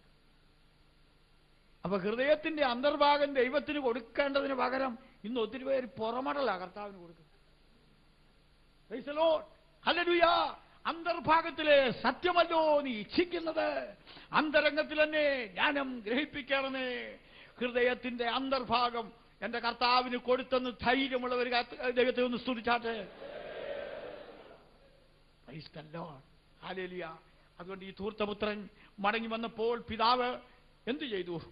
അവന്റെ ജീവിതത്തെ മൂടിയിരുന്ന മലിനവസ്ത്രം അവനിൽ നിന്നും മാറ്റുകയും ആ സ്ഥാനത്ത് ഒരു മേത്തരമായ അങ്കി അവനെ അണിയിക്കുകയും ചെയ്തു. Price the Lord. എന്നിട്ട് വേറെ ചില കാര്യങ്ങൾ കൂടെ ചെയ്തതായിട്ട് അവിടെ എഴുതിയിട്ടുണ്ട്. നമുക്ക് വേഗത്തിൽ ഒന്ന് ചിന്തിക്കാം. അവന്റെ കാലിൽ കണ്ടം പറ്റിയ ഒരു ചെരുപ്പൊക്കെ ആയിരിക്കും കിടന്നതെന്ന് തോന്നുന്നു. Price the Lord. എന്നാൽ അവിടെ എന്ത് സംഭവിച്ചു? അവന്റെ ആ പഴയ ചെരുപ്പ് മാറ്റിയിട്ട് പുതിയ ചെരുപ്പ് അവനെ ധരിപ്പിക്കുവാൻ പിതാവ് കൽപ്പിച്ചു. അതെന്തിനെ കാണിക്കുന്നു? ചെരുപ്പ് എന്തിനെ കാണിക്കുന്നു? It shows walk of life. അത് ജീവിതയാത്രയെ, നടപ്പിനെ കാണിക്കുന്നു. നടപ്പ് ജീവിതത്തിന്റെ ശരിയെ കാണിക്കുന്നു. മോശയ്ക്ക് ദൈവം സീനായും നിങ്ങൾ വായിച്ചിട്ടുണ്ടല്ലോ, അവനെ കർത്താവ് വേർതിരിക്കുന്ന സമയത്ത് മുൾപ്പടർപ്പിൽ വെച്ച് അവന് ദർശനം കൊടുക്കുമ്പോൾ ഇങ്ങോട്ട് അടുക്കരുതെന്ന് പറഞ്ഞു. ചില കാര്യങ്ങൾ നീക്കം ചെയ്യുവാൻ ദൈവം അവനോട് പറഞ്ഞു. ഓർമ്മയുള്ളവർ പറഞ്ഞാട്ട്, ആദ്യമായിട്ട് കാലിലെ ചെരുപ്പ് മാറ്റിവെക്കാൻ പറഞ്ഞു. പ്രൈസല്ലോ. ദൈവത്തിന് വേണ്ടി തന്നെ തന്നെ ഏൽപ്പിച്ചു കൊടുക്കുന്ന ഒരു മനുഷ്യൻ അവന്റെ ജീവിതത്തിന്റെ പ്രതീകമായ ചെരുപ്പ് മാറ്റണം. ജീവിത ശൈലി, ജീവിതത്തിന്റെ വാസനകൾ, അതിന്റെ രസങ്ങൾ, അതിന്റെ ആസ്വാദ്യമായ അനുഭവങ്ങൾ, ഇതിനെ സറണ്ടർ ചെയ്യാത്ത ഒരുത്തന് ഒരിക്കലും ഒരു ദൈവവേദനായി ജീവിപ്പാൻ സാധ്യമല്ല. അതുകൊണ്ട് ചെരുപ്പ് മാറ്റുവാൻ മോശയോട് പറഞ്ഞു. പിന്നെ വടിയും കർത്താവിന്റെ സന്നിധിയിൽ ഇട്ടേച്ച് എടുക്കാൻ പറഞ്ഞു. വടി ഒരു മനുഷ്യന്റെ കഴിവിനെ കാണിക്കുകയാണ്. നമുക്ക് ദൈവം എന്തെങ്കിലും ഒരു വാസനയോ കഴിവോ തന്നിട്ടുണ്ടെങ്കിൽ അത് ഉപേക്ഷിക്കേണ്ട, പക്ഷെ അത് കർത്താവിന്റെ പാദത്തിൽ സമർപ്പിച്ചിട്ട് തിരികെടുത്താൽ മതി. Price the Lord. എന്നാൽ ഇത് ഞാൻ കട്ടായമായി പറയുന്നു. മുടിയൻ പുത്രൻ പ്രൈസ് ദി ലോർഡ് മടങ്ങി വന്നപ്പോൾ അവനൊരു പുതിയ വസ്ത്രം നൽകുക മാത്രമല്ല ചെയ്തത്, പുതിയ ചെരുപ്പ് നൽകി. എന്ന് പറഞ്ഞാൽ അതിന്റെ അർത്ഥം എന്താണെന്നറിയാമോ? മുടിയൻപുത്രൻ ഇനിയും മടങ്ങി വന്നിട്ട് എന്ന് ഒരു മുറിക്കകത്ത് തന്നെ ഇരിക്കണമെന്നല്ല അവനെക്കുറിച്ച് ദൈവം ആഗ്രഹിച്ചത്. അവൻ ഇനിയും നടക്കണം. ചില വിചാരിക്കുന്നത്, എടാ നീ മുടിച്ച് എല്ലാം വന്നിരിക്കുക, ഇനിയും മുറ്റത്തോട്ടിറങ്ങരുത്, ചാകുന്നവരെ ഇവിടെ ഇരുന്നോണമെന്നും പറഞ്ഞ് അവനെ ഒരു മുറി പിടിച്ച് ഇരുത്തുകയല്ല ചെയ്തത്. You have to walk. ഇനിയും നിനക്ക് നടപ്പാനുണ്ട്. അതുകൊണ്ട് പുതിയ ചെരുപ്പ്, പുതിയ സഞ്ചാരം, പുതിയ ജീവിത രീതിയാണ് നീ സ്വീകരിക്കേണ്ടത്. ഒരു കാര്യം കൂടെ, അവന്റെ കൈക്കൊരു മോതിരം. ഞാൻ കഴിഞ്ഞ രാത്രി പറഞ്ഞില്ലേ, ഇങ്ങനെയൊക്കെയുള്ള എന്തെങ്കിലും ചെറിയ ഭാഗങ്ങൾ എടുത്ത് അതിന്റെ പഴുതിൽ കൂടി മോതിരം പറഞ്ഞിട്ടുണ്ടെങ്കിൽ കമ്മൽ വരെ ഇടാൻ പലരും ഇങ്ങനെ തയ്യാറാണ്. എന്നാൽ അവിടെ ഉദ്ദേശിക്കുന്ന എന്നാന്ന് ചോദിച്ചാൽ, ഞാൻ അതിന്റെ ചില ഭാഗങ്ങൾ ഇങ്ങനെ വായിച്ചു നോക്കി. ഒരാൾ ഒരു എഗ്രിമെന്റ് ചെയ്യുമ്പോൾ ആ എഗ്രിമെന്റ് പാസ്സാക്കുന്നു എന്നുള്ളതിന്റെ അടയാളമായിട്ട് മുൻകൂറായി എന്തെങ്കിലും കൊടുക്കും. നമ്മുടെ നാട്ടിൽ തന്നെ ചില ഈ കച്ചവടങ്ങളൊക്കെ ഉറപ്പിക്കുമ്പോൾ അതിന് അഡ്വാൻസ് മണി കൊടുക്കുമല്ലോ. അത് വിലയല്ല, എന്നാൽ അത് ഉറപ്പാക്കുന്നു എന്നുള്ളതിന്റെ അടയാളമാണ്. ഇതുപോലെ യഹൂദ സഭയിൽ തന്നെ നമ്മൾ നോക്കിയാൽ, അല്ലെങ്കിൽ പൂർവ്വകാലങ്ങളിൽ തന്നെ നമ്മൾ പരിശോധിച്ച് നോക്കിയാൽ, ചില എഗ്രിമെന്റ്സ്, ചില തീരുമാനങ്ങൾ അത് ഉറപ്പാക്കുന്നതിന്റെ അടയാളമായി ഒരു സിഗ്നറ്റ് റിംഗ് അല്ലെങ്കിൽ ഒരു മുദ്ര വെച്ചതായ ഒരു മോതിരം കൈമാറുക എന്ന് പറയുന്ന ഒരു സമ്പ്രദായം ഉണ്ടായിരുന്നു. ഞാൻ ആ അർത്ഥത്തിൽ മാത്രമേ ഇത് കാണുന്നുള്ളൂ. ഈ പുത്രനെ പിതാവ് സ്വീകരിക്കുമ്പോൾ, നീ എന്റെ മകൻ തന്നെയാണ്, നീ എന്റെ ദാസനല്ല, ഞാൻ ഒരിക്കലും നിന്നെ ഉപേക്ഷിക്കയില്ല എന്നവന് പിതാവ് ഉറപ്പ് കൊടുക്കുന്നതിന്റെ അടയാളമായിട്ട് ഒരു മുദ്രമോതിരം അവനെ അണിയിക്കുകയായിരുന്നു. ഹല്ലേലൂയ. തന്നെയുമല്ല, അവിടെ നല്ലൊരു സദ്യ, ഇവൻ നല്ല ആഹാരം കഴിച്ചിട്ട് എത്ര നാളായി, എന്നാൽ ഇന്ന് അവൻ സന്തോഷിക്കുക. ദൈവമക്കൾ എല്ലാവരും ഒരു കാര്യം ഓർക്കണം. ഈ മുടിയൻ പുത്രൻ മടങ്ങി വന്ന ആ ദിവസത്തെ അനുഭവങ്ങൾ, അന്നത്തെ ആ വസ്ത്രമാറ്റവും ചെരുപ്പ് മാറ്റവും അന്നത്തെ ആ ഭക്ഷണവും, ഇതെല്ലാം ഒരു ദിവസത്തേക്ക് മാത്രമുള്ള ഒരു കാര്യമായി നിങ്ങളതിനെ തെറ്റിദ്ധരിക്കരുത്. അതൊരു നിരന്തര അനുഭവത്തിന്റെ ഒന്നാം ദിവസമായിരുന്നുവെന്ന് നിങ്ങൾ അതിനെക്കുറിച്ച് ചിന്തിക്കണം. നിങ്ങളെ വായിച്ചു ചെല്ലുമ്പോൾ അങ്ങനെ അവർ ആനന്ദിച്ച് തീർത്തു എന്നാണോ വേദപുസ്തകത്തിൽ എഴുതിയിരിക്കുന്ന? ബൈബിളുള്ളവർ നോക്കിയാട്ടെ, ആനന്ദിച്ച് തുടങ്ങിയെന്നാണ്. ദൈവസന്നിധിയിലേക്ക് നമ്മൾ വരുമ്പോൾ നമുക്ക് ലഭിക്കുന്നതായിട്ടുള്ള ആനന്ദവും സന്തോഷവും എല്ലാം ഒരു നിത്യജീവിതത്തിന്റെ ആരംഭമാണ്, ഒരു സ്വർഗത്തിന്റെ ആരംഭമാണ്. Price the Lord. നമുക്ക് എല്ലാവർക്കും ദൈവത്തെ ഒന്നുകൂടി ഒന്ന് സ്തുതിക്കാം. ദൈവത്തിന് മഹത്വമുണ്ടാകും. ഹല്ലേലൂയ. എനിക്ക് ഈ ദിവസങ്ങളിലായിട്ട് തോന്നുകയാണ്, ഈ മാനസാന്തരം എന്ന് പറയുന്ന വിഷയം വാസ്തവത്തിൽ പച്ച പാപികളോട് മാത്രം പ്രസംഗിക്കേണ്ട ഒരു കാര്യമായിട്ട് എനിക്ക് തോന്നുന്നില്ല. അത് ദൈവത്തിന്റെ പരിശുദ്ധാത്മാവിനും അതേ ബോധപ്പെട്ട, അല്ലെങ്കിൽ പരിശുദ്ധാത്മാവ് തന്നെ അംഗീകരിച്ച ഒരു സത്യമാണ് എന്ന് ഞാൻ മനസ്സിലാക്കിയിട്ടുണ്ട്. ഞാൻ പറയട്ടെ, വെളിപ്പാട് പുസ്തകത്തിലേക്ക് നമ്മൾ കടക്കുമ്പോൾ യോഹന്നാൻ അതേ കർത്താവായ യേശുക്രിസ്തുവിന്റെ മഹത്വരൂപം ദർശിച്ചു. ഒരു വലിയ വിഷയമാണ്. ദൈവത്തിന് സ്തോത്രം. നീ കാണുന്നത് ഒരു പുസ്തകത്തിൽ എഴുതി. Praise the lord. ഹിന്ദുക്കൾക്കും മുസ്ലിങ്ങൾക്കും മറ്റ് ജാതികൾക്കും രക്ഷിക്കപ്പെടാത്തവർക്കും എല്ലാം എഴുതി അയക്കുക എന്നാണോ പരിശുദ്ധാത്മാവ് പറഞ്ഞത്? ആണോ? നീ കാണുന്നത് ഒരു പുസ്തകത്തിൽ എഴുതി. എന്ത് ചെയ്യണം? ഏഷ്യ മൈനറിലുള്ള 7 ലോക്കൽ സഭകൾക്ക് അയക്കണമെന്ന്. Praise the lord. പലസ്തീനിൽ സുവിശേഷം വ്യാപരിച്ചു കഴിഞ്ഞ് പിന്നീട് അതിന്റെ പരിസരങ്ങളിലേക്ക് സുവിശേഷം വ്യാപരിച്ച കൂട്ടത്തിൽ പിന്നീട് അത് ദൈവവചനം വളരെ ശക്തിയായി വ്യാപരിച്ച് സഭകൾ ഉടലെടുത്തതായ ഒരു പ്രദേശമാണ് ഏഷ്യ മൈനർ. ചെറിയ ഏഷ്യ. നമ്മൾ ജീവിക്കുന്ന ഏഷ്യയാണ് ഏഷ്യ മേജർ, മറ്റേത് ഏഷ്യ മൈനർ. ആ കൊച്ചു ഏഷ്യയിലെ 7 സഭകളാണ് എഫേസോസ് മുതൽ, മുഴുവൻ പേര് പറയണ്ട, അവസാനത്തെ സഭയുടെ പേരെന്ന് പറഞ്ഞ ആരെങ്കിലും, എഫേസോസ് മുതൽ ലവോദിക്ക വരെ. ലവോദിക്ക സഭയെക്കുറിച്ച് പറയുകയാണെങ്കിൽ പ്രൈസലോ സങ്കടമുണ്ട്. എഫേസോസ് സഭയ്ക്ക് ഒത്തിരി ഗുണങ്ങളുണ്ടായിരുന്നു. എന്നാൽ പരിശുദ്ധാത്മാവ് സ്കാൻ ചെയ്ത് നോക്കിയപ്പോൾ ആദ്യ സ്നേഹം വിട്ടുകളഞ്ഞെന്ന് ഒറ്റ കുറ്റമേ ഉള്ളൂ. ചിലർ പറയും സാരമില്ലെന്ന്. ഒരു കുറ്റമല്ലേ ഉള്ളൂ. Praise Lord. പണ്ട് ഞങ്ങളുടെ നാട്ടിൽ ഒരാൾ ഒരു കഥ പറഞ്ഞു. ഒരു പെണ്ണിനെ കാണാൻ പോയേച്ച് അത് പോയ ആളുകൾ തിരിച്ചു വന്നു. കൂട്ടത്തിൽ നല്ല പ്രായവും പക്വതയുള്ള ഒരാളും ഉണ്ടായിരുന്നു. അപ്പൊ വീട്ടിലിരുന്ന സ്ത്രീജനങ്ങളും ഒക്കെ ചോദിച്ചു, പെൺകുട്ടി എങ്ങനെ ഇരിക്കുന്നു? അപ്പൊ ഈ പോയ ആള് വളരെ നല്ല സമർത്ഥനായൊരു മനുഷ്യനായിരുന്നു. അയാൾ പറഞ്ഞു 98 ഗുണങ്ങളുണ്ടെന്ന് പറഞ്ഞു പെൺകുട്ടിക്ക്. 98 ഗുണങ്ങളോ? അത്രയും ഗുണങ്ങളുള്ള ഒരു പെൺകുട്ടിയെ എവിടെ കിട്ടും? കല്യാണം ഉടനെ ഉറപ്പിക്കണമെന്ന് എല്ലാവരും കൂടെ കൂടി പറഞ്ഞു. അപ്പൊ ആർക്കോ ഒരാൾക്കൊരു സംശയം, എന്താ 2 ദോഷങ്ങളെന്ന് അറിയണം. ചോദിച്ചപ്പം പറഞ്ഞാൽ കേൾക്കുകയില്ല, വിളിച്ചാൽ വരികയും. പെൺകുട്ടിയുടെ 98 ഗുണങ്ങളും 2 ദോഷങ്ങളും. എഫേസോസിലെ സഭയ്ക്ക് ഒത്തിരി ഗുണങ്ങളുണ്ട്. ഒരുപാട് പ്രവർത്തിക്കുന്ന ഒരു സഭയാണ്. എന്നാൽ കുറവെന്താന്ന് ചോദിച്ചപ്പോൾ ആദ്യ സ്നേഹം വിട്ടെന്ന്.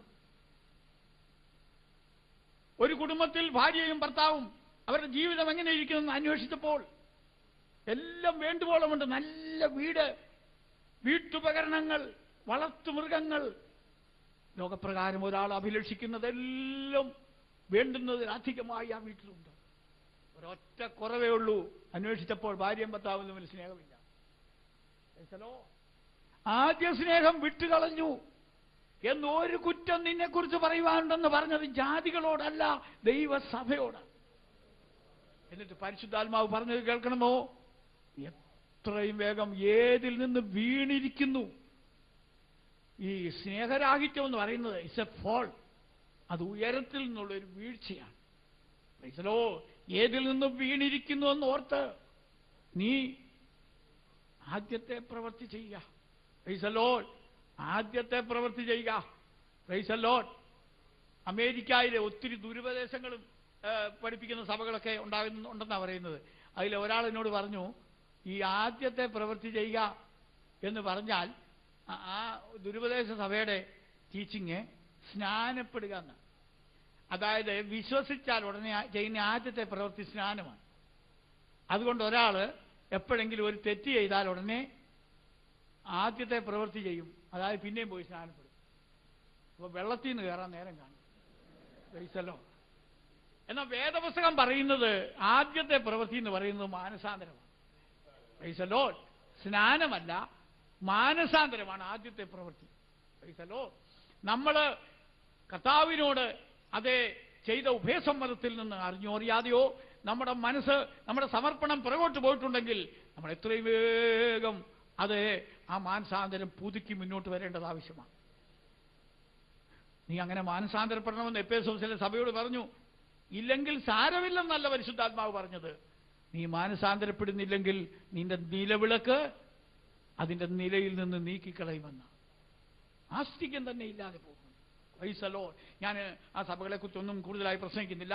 എന്നാൽ ഒടുവിലത്തെ സഭയെക്കുറിച്ച് ഒരു വാക്ക് പറയേണ്ടതായിട്ടുണ്ട്. ഒടുവിലത്തെ സഭയാണ് ലവോദിക്ക സഭ. അയ്യോ, ആ സഭയുടെ ചിത്രം ഭയങ്കരമാണ്. ഭയങ്കരമെന്ന് ഞാൻ പറയാൻ കാരണം, ആ സഭയുടെ ദൗത്യത്തിൽ, ആ ദൂതിലാണ് സഭയുടെ കാന്തൻ പുറന്തള്ളപ്പെട്ടിരിക്കുന്നത്. നിങ്ങൾ ശ്രദ്ധിച്ചിട്ടുണ്ടോ? സഭയുടെ നാഥനായിരിക്കുന്ന യേശു എവിടെ നിൽക്കുന്നു? വാതിലിന് വെളിയിൽ നിൽക്കുന്നു. ക്രിസ്തുവിനെ വെളിയിൽ തള്ളി ഗേറ്റ് പൂട്ടി മുദ്ര വെച്ച് താക്കോലും കയ്യിൽ വെച്ചുകൊണ്ട് സഭ ഇരുന്നുകൊണ്ട് സംസാരിക്കുക. എന്തുവാ പറയുന്നത്? ഞാൻ സമ്പന്നൻ, ഒന്നിനും മുട്ടില്ല. ദൈവങ്ങളൊന്ന് കേൾക്കണം. Church satisfied or rich without Christ. യേശു ക്രിസ്തുവിനെ കൂടാതെ സഭ സമ്പന്നമായിരിക്കുന്നു. ക്രിസ്തു പോയിട്ടും സഭ സമ്പന്നയായിരിക്കുന്നുവെന്ന്. ഞാൻ സമ്പന്നയായിരിക്കുന്നു, എനിക്കൊന്നിനും മുട്ടില്ല. ഒന്നിനും മുട്ടില്ല, സമ്പന്നനായിരിക്കുന്നു, സമ്പന്നയായിരിക്കുന്നു എന്ന് പറഞ്ഞാൽ ഈ ആ സഭയെ ഒന്ന് കാണാനായിട്ട് നമ്മൾ ഒളിഞ്ഞു നോക്കിയപ്പോൾ ഈ സമ്പന്ന സഭയുടെ ലക്ഷണം കേൾക്കണോ? അരിഷ്ടനും കുരുടനും ദരിദ്രനും നഗ്നനും. കേട്ടോ, കണ്ണിന് കാഴ്ചയില്ല, അതാ കുരുടൻ. പിന്നെ അരിഷ്ടൻ എന്ന് പറഞ്ഞാൽ റച്ചൻ, ഒരാൾക്ക് സോക്കേട് വന്നിട്ട് ചികിത്സകൾ ഒന്നും ഫലിക്കാതെ വരുന്ന ഒരവസ്ഥയുണ്ട്. ആ അവസ്ഥയാണ് അരിഷ്ടാവസ്ഥ എന്ന് പറയുന്നത്. നഗ്നൻ, അയ്യോ സഭ നമ്മൾ മുമ്പേ കേട്ടല്ലോ, മുടിയമ്പുത്രൻ വന്നപ്പോൾ മേത്തരമായ അങ്കി അവനെ ധരിപ്പിച്ചതാണ്. ഇപ്പോ നോക്കിയപ്പോൾ നഗ്നനായിരിക്കുന്നു, ഒന്നും ധരിച്ചിട്ടില്ല. അതിനേക്കാളും ഭയങ്കരം എന്നാണെന്നറിയാമോ? നഗ്നനാണെന്നുള്ളത് അറിയാതിരിക്കുന്നു. അതായത് തലയ്ക്ക് തുമ്പ്, വസ്ത്രം ധരിച്ചിട്ടുണ്ടോ ഇല്ലയോ എന്ന് അറിയത്തുമില്ല. അപ്പോ അന്ത്യകാല സഭയ്ക്ക് ഭ്രാന്തും പിടിച്ചിരിക്കുന്ന ഒരാൾ വ്യാഖ്യാനം. കർത്താവായ യേശുക്രിസ്തു പോയിട്ടും വമ്പ് പറഞ്ഞുകൊണ്ടിരിക്കുകയാണ്. ആ സഭയോട് ദൈവത്തിന്റെ പരിശുദ്ധാത്മാവ് എന്താണ് പറയുന്നതെന്ന് ഇന്ന് രാത്രി നിങ്ങളൊന്ന് കേൾക്കണം. ഞാൻ വാതിൽക്കൽ നിന്ന് മുട്ടുന്നു. പൈസലോ, ഒരുപക്ഷെ എനിക്ക് തോന്നുന്നു കർത്താവായ യേശുക്രിസ്തുവിന്റെ സ്ഥാനത്ത് ഞാനോ നിങ്ങളോ വല്ലവരും ആയിരുന്നെങ്കിൽ, നമ്മളിൽ പലരും മുൻകോപികളാണല്ലോ, ഒറ്റ അരിശത്തിന് വല്ലതൊക്കെ ചെയ്യുന്നവരാണല്ലോ നമ്മൾ. ആഹാ, എന്നെ പുറത്തു തള്ളിയ സഭയാണോ, ഇനി ഈ സഭയുമായിട്ട് എനിക്കൊരു കാര്യവുമില്ലെന്ന് പറഞ്ഞ് നമ്മൾ ഉടനെ സലാം പറഞ്ഞു പോവുകയാണ്. എന്നാൽ ഈ നാഥൻ അങ്ങനല്ല. അവനെ പുറത്തു തള്ളിയ സഭയുടെ വാതിൽക്കൽ നിന്നുകൊണ്ട് അവൻ മുട്ടുകയാണ്.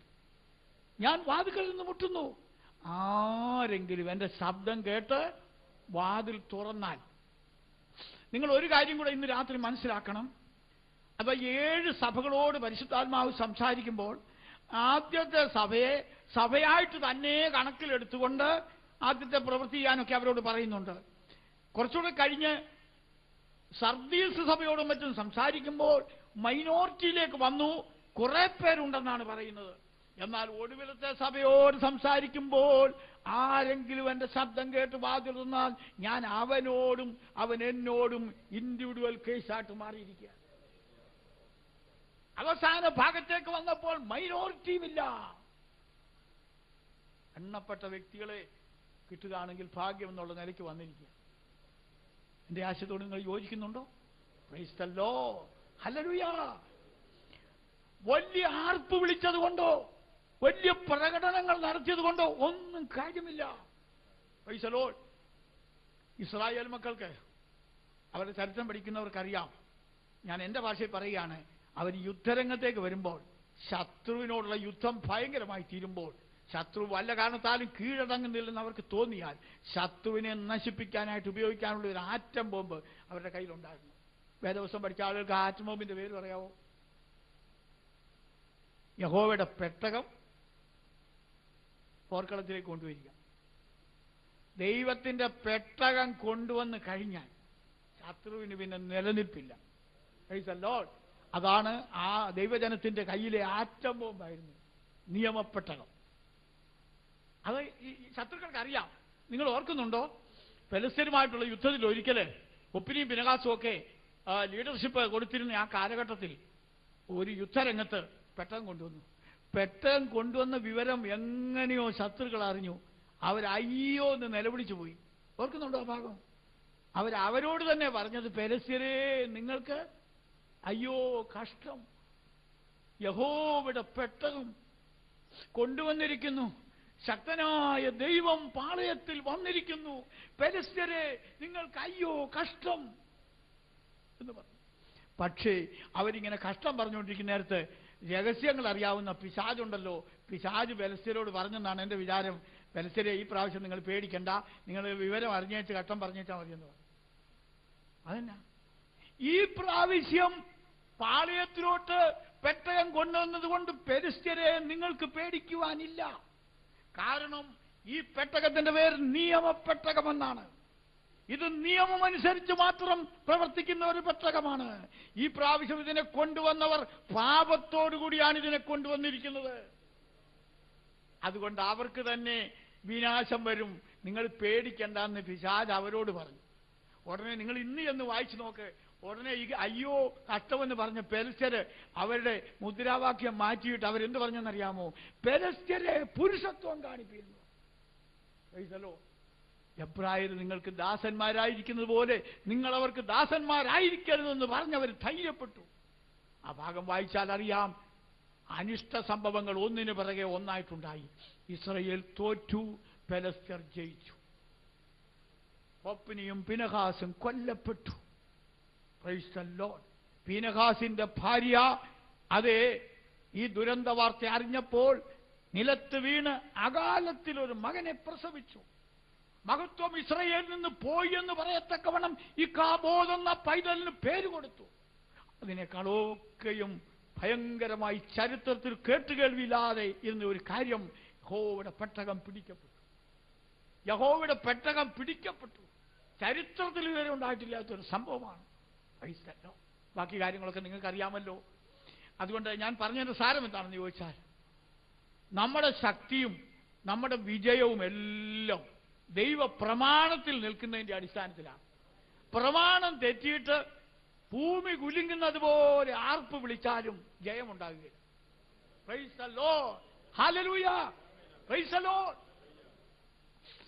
ഞങ്ങളുടെ സഭയിൽ ഒരച്ചായനുണ്ടായിരുന്നേ. ഞാൻ അച്ചായന്റെ പേരൊന്നും പറയില്ല. അച്ചായന്റെ ഏറ്റവും അടുത്ത ആളുകൾക്ക് ചിലപ്പോൾ ഇവിടെ കാണും. ആ അച്ചായനെ എനിക്ക് വലിയ സ്നേഹമുള്ള ഒരു അച്ചായനായിരുന്നു. അച്ചായന് ഈ ഞങ്ങൾ ആരാധനയ്ക്ക് ഇരിക്കുമ്പോഴും മറ്റുള്ളവർക്കും കൂടെ ഈ ശ്രദ്ധ കൊടുക്കാത്ത വിധത്തിൽ അങ്ങ് വലിയ ഷൗട്ടിങ് പോലെ ഹല്ലേലൂയ ഹല്ലേലൂയ ഹല്ലേലൂയ എന്ന് പറഞ്ഞിങ്ങനെ വലിയ ഒച്ച ഉണ്ടാകും.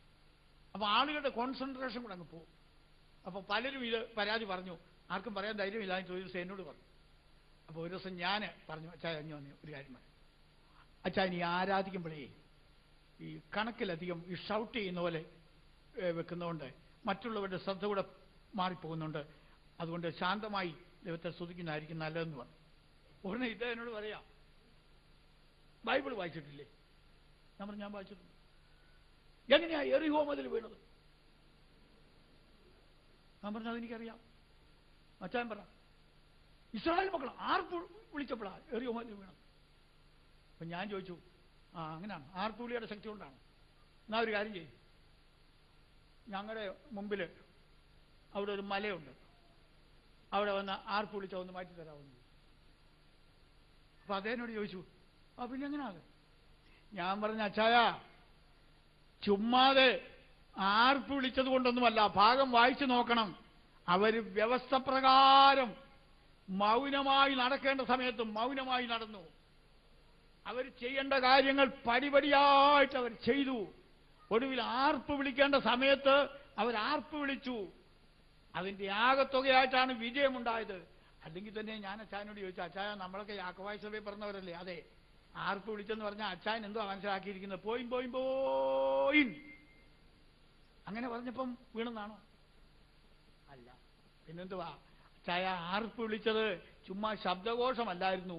യഹോവയ്ക്ക് സ്തോത്രം ചെയ്യുവീൻ, അവൻ നല്ലവനല്ലോ, അവന്റെ ദയ എന്നേക്കുമുള്ളത് എന്നുള്ള സ്തുതിഗീതമാണ് അവർ ഉയർത്തിയത്.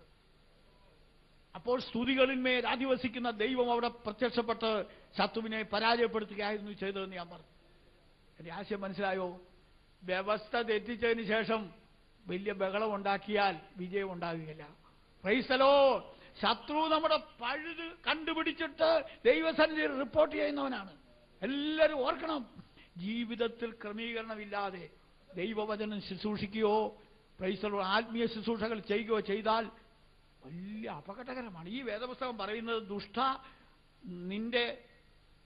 ദുഷ്ടനോട് ദൈവം ചോദിക്കുന്നത്, എന്റെ വചനങ്ങളെ നിന്റെ നാവിന്മേലെടുപ്പാൻ നിനക്ക് എന്ത് കാര്യമെന്നാണ്. Price the lord.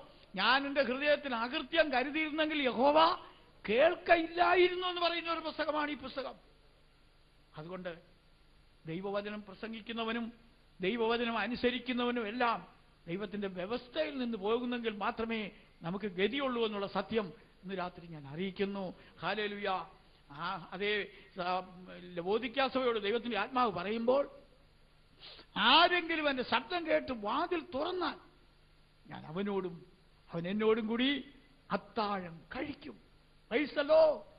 ഈ അത്താഴം എന്നുള്ളതിന് മലയാളത്തിൽ വെച്ചിരിക്കുന്ന വാക്ക് ആയിരിക്കണമെന്നില്ല. അതിന്റെ മൂലഭാഷയിൽ ഒരു ഡിന്നർ എന്നുള്ള വാക്കായിരിക്കാം. എന്നാൽ അത്താഴം എന്നുള്ള ആ പരിഭാഷ ഞാൻ എടുത്ത് ചിലപ്പോൾ പ്രസംഗിക്കുന്ന ആളാണ്. കാരണം മലയാളികൾക്കറിയാം അത്താഴം കഴിക്കുന്നത് സന്ധ്യയോടുള്ള ബന്ധത്തിലാണ്. അല്ലേ?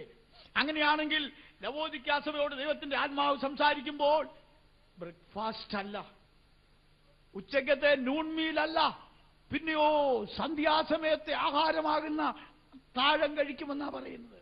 കാരണം യുഗം തീരാറായി, യുഗം തീരാറായി. ഹല്ലേലൂയ! ഒടുവിലത്തെ സഭയോട് സംസാരിക്കുമ്പോൾ അതെ, യുഗം തീരാറായ സ്വരത്തിലാണ് ദൈവത്തിന്റെ ആത്മാവ് സംസാരിക്കുന്നത്. ഇവിടെ നമ്മുടെ കുറവുകളെ കണ്ടുപിടിച്ച് ക്രമപ്പെടുത്തണം. ദൈവത്തിന് സ്തോത്രം. ദൈവമക്കളെ, എൻ്റെ ഹൃദയം വാസ്തവത്തിൽ അനേക ചിന്തകൾ കൊണ്ട് നിറയുന്നു. എനിക്ക് നിങ്ങളോട് പറയുവാനുള്ളത്, കർത്താവ് വരുമ്പോൾ ഒരു മണവാട്ടിയെ ചേർക്കുവാനാണ് കർത്താവ് വരുന്നത്. തനിക്ക് അനുരൂപയായ ഒരു കാന്തയായി നമ്മൾ ഒരുങ്ങി നിൽക്കുന്നില്ലെങ്കിൽ നമ്മുടെ വേഷവിധാനങ്ങൾ കൊണ്ടോ നമ്മുടെ പ്രകടനങ്ങൾ കൊണ്ടോ അവൻ നമ്മളെ സ്വീകരിക്കയില്ല. ഈ യാക്കോബ് വലിയ മിടുക്കന, ഒത്തിരി പേരെ പറ്റിച്ചയാളാ യാക്കോബ്. എന്നാൽ യാക്കോബിന് ഒരു പറ്റിയത് നിങ്ങൾ വേദപുസ്തകത്തിൽ വായിച്ചിട്ടുണ്ടോ? വായിച്ചിട്ടുണ്ടോ? ഒത്തിരി പേരെ കളിപ്പിച്ചയാളാ. പുള്ളിക്കൊരു കളിപ്പ് പറ്റിയത് ഓർക്കുന്നുണ്ടോ? അമ്മായിപ്പം പുള്ളിയെ കളിപ്പിച്ചു. കല്യാണം കഴിഞ്ഞ് സ്ത്രീ മൂടുവളം മാറ്റിയപ്പോഴാണ് ഉദ്ദേശിച്ച സ്ത്രീ അല്ലെന്ന് മനസ്സിലായി. പിന്നെ എന്തോ ചെയ്യാൻ? Price the Lord. ഞാനിത് പറയാൻ കാരണം, കർത്താവായ യേശുക്രിസ്തു ഇങ്ങനെ സമ്മതിക്കുന്നവനല്ല. താൻ ഉദ്ദേശിച്ച കാന്ത തന്നെ ആയിരിക്കണം തന്റെ മുമ്പിൽ നിൽക്കുന്നത്.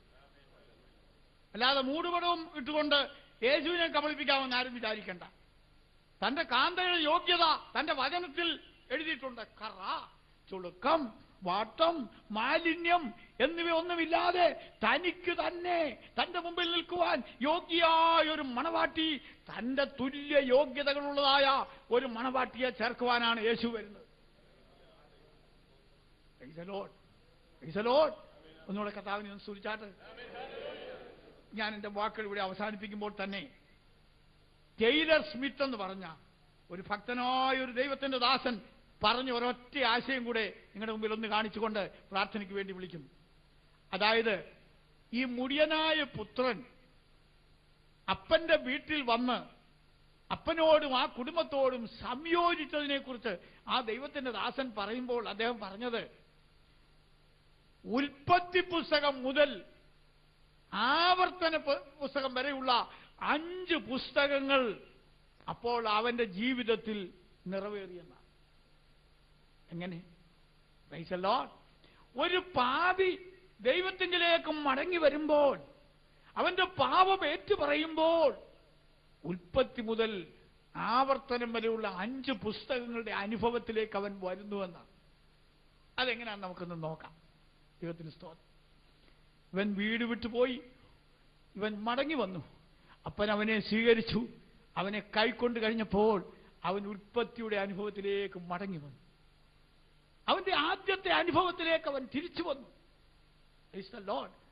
മുടിയനായ പുത്രന് ഈ പരദേശത്ത് വെച്ച് അപ്പനെ കുറിച്ച് ഓർമ്മ വന്ന ആ സമയം മുതൽ നിങ്ങൾ വീട്ടിൽ ചെന്നൊന്ന് ചിന്തിക്കാമെങ്കിൽ ഈ 5 പുസ്തകങ്ങളുടെ പടികൾ നിങ്ങൾക്ക് അവിടെ കാണാൻ സാധിക്കും.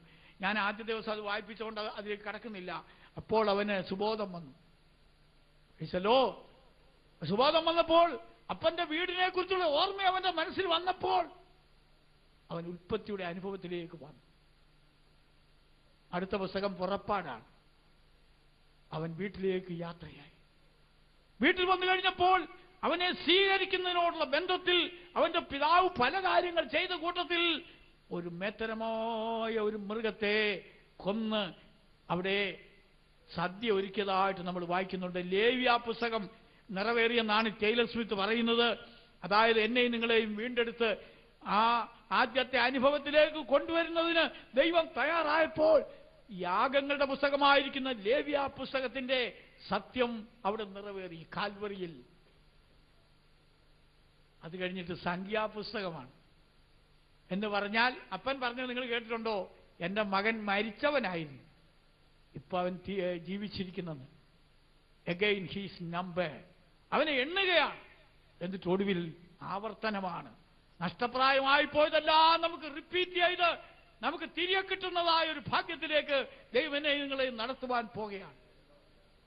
ഇത് പ്രാപിക്കുന്നതിന് പകരം അതിന് പകരം വയ്ക്കാൻ വേറെ ഒന്നുമില്ല. ഞാൻ ഇന്ന് രാത്രി നിങ്ങളോട് ഇങ്ങനെ പറഞ്ഞ് അവസാനിപ്പിക്കുന്നു. നമുക്ക് നഷ്ടമായി പോയത് തിരിച്ചെടുക്കുകയല്ലാതെ അതിന് പകരമായിട്ട് വേറെ ഒന്നുമില്ല. പ്രൈസല്ലോ. ഈ ചില ആളുകൾ ഞാനുമായിട്ട് ഈ വേദ പുസ്തക വിഷയങ്ങൾ സംബന്ധിച്ച് ഇങ്ങനെ അഭിപ്രായ വ്യത്യാസങ്ങൾ ഉണ്ടായിട്ടുണ്ട്. വിരോധമൊന്നുമല്ല, വഴക്കുമൊന്നുമല്ല, അഭിപ്രായ വ്യത്യാസം മാത്രം. അതിൽ യോബിന്റെ പുസ്തകം പഠിക്കുമ്പോൾ യോബിനെല്ലാം തിരികെ കിട്ടിയതായിട്ട് വേദപുസ്തകത്തിൽ നിന്ന് എനിക്ക് മനസ്സിലാകുന്നുണ്ട്. യോബിന്റെ ശരീരം തിരികെ കിട്ടി, മനോഹരമായിട്ട് അവന് തിരികെ കിട്ടി. യോബിന്റെ സമ്പാദ്യമെല്ലാം അവന് തിരികെ കിട്ടി. യോബിന്റെ മക്കളെ അവന് തിരികെ കിട്ടി. അവിടെ ചിലരുമായിട്ട് എനിക്ക് യോജിക്കാനൊക്കെയില്ല. പലരും ധരിച്ചു വച്ചിരിക്കുന്നത് വേറെ 7, 3, 10 മക്കളെ ദൈവം അവന് കൊടുത്തെന്നാണ്. I don't agree. പല കാരണങ്ങളാൽ എനിക്ക് സ്വീകാര്യമല്ല. അതേ മക്കളെ ദൈവം ഉയർപ്പിച്ചു കൊടുത്തെങ്കിലേ യോബിന്റെ ദുഃഖം തീരുകയൂ. കാരണം യൗവനക്കാരായിരിക്കുന്ന 7, 3, 10 മക്കൾ മരിച്ചേച്ച് പിന്നെ വേറെ അത്രയും മക്കളെ കൊടുത്തെങ്കിൽ എത്ര നാളുകൊണ്ടാണ് പിന്നെ ആ പ്രായത്തിൽ അവർ വരുന്നത്? അതുമാത്രമല്ല, അങ്ങനെ ആയാൽ പോലും ഈ നഷ്ടപ്പെട്ടു പോയ മക്കളുടെ ദുഃഖം ഒരിക്കലും പോകുകയില്ല. അതുകൊണ്ട് അവരെ തന്നെ നൽകിയെന്ന എന്റെ വാദം. ചുരുക്കി പറഞ്ഞാൽ, തെറ്റിദ്ധരിച്ച സ്നേഹിതന്മാരെയും തിരിച്ചു കിട്ടി, എല്ലാം കിട്ടി. യോബിന്റെ ഭാര്യയെ തിരിച്ചു കിട്ടിയതായിട്ട് എനിക്ക് ഒരു ബോധ്യമില്ല. ഞാൻ ഉള്ള കാര്യം തുറന്നു പറയുന്നുണ്ട്.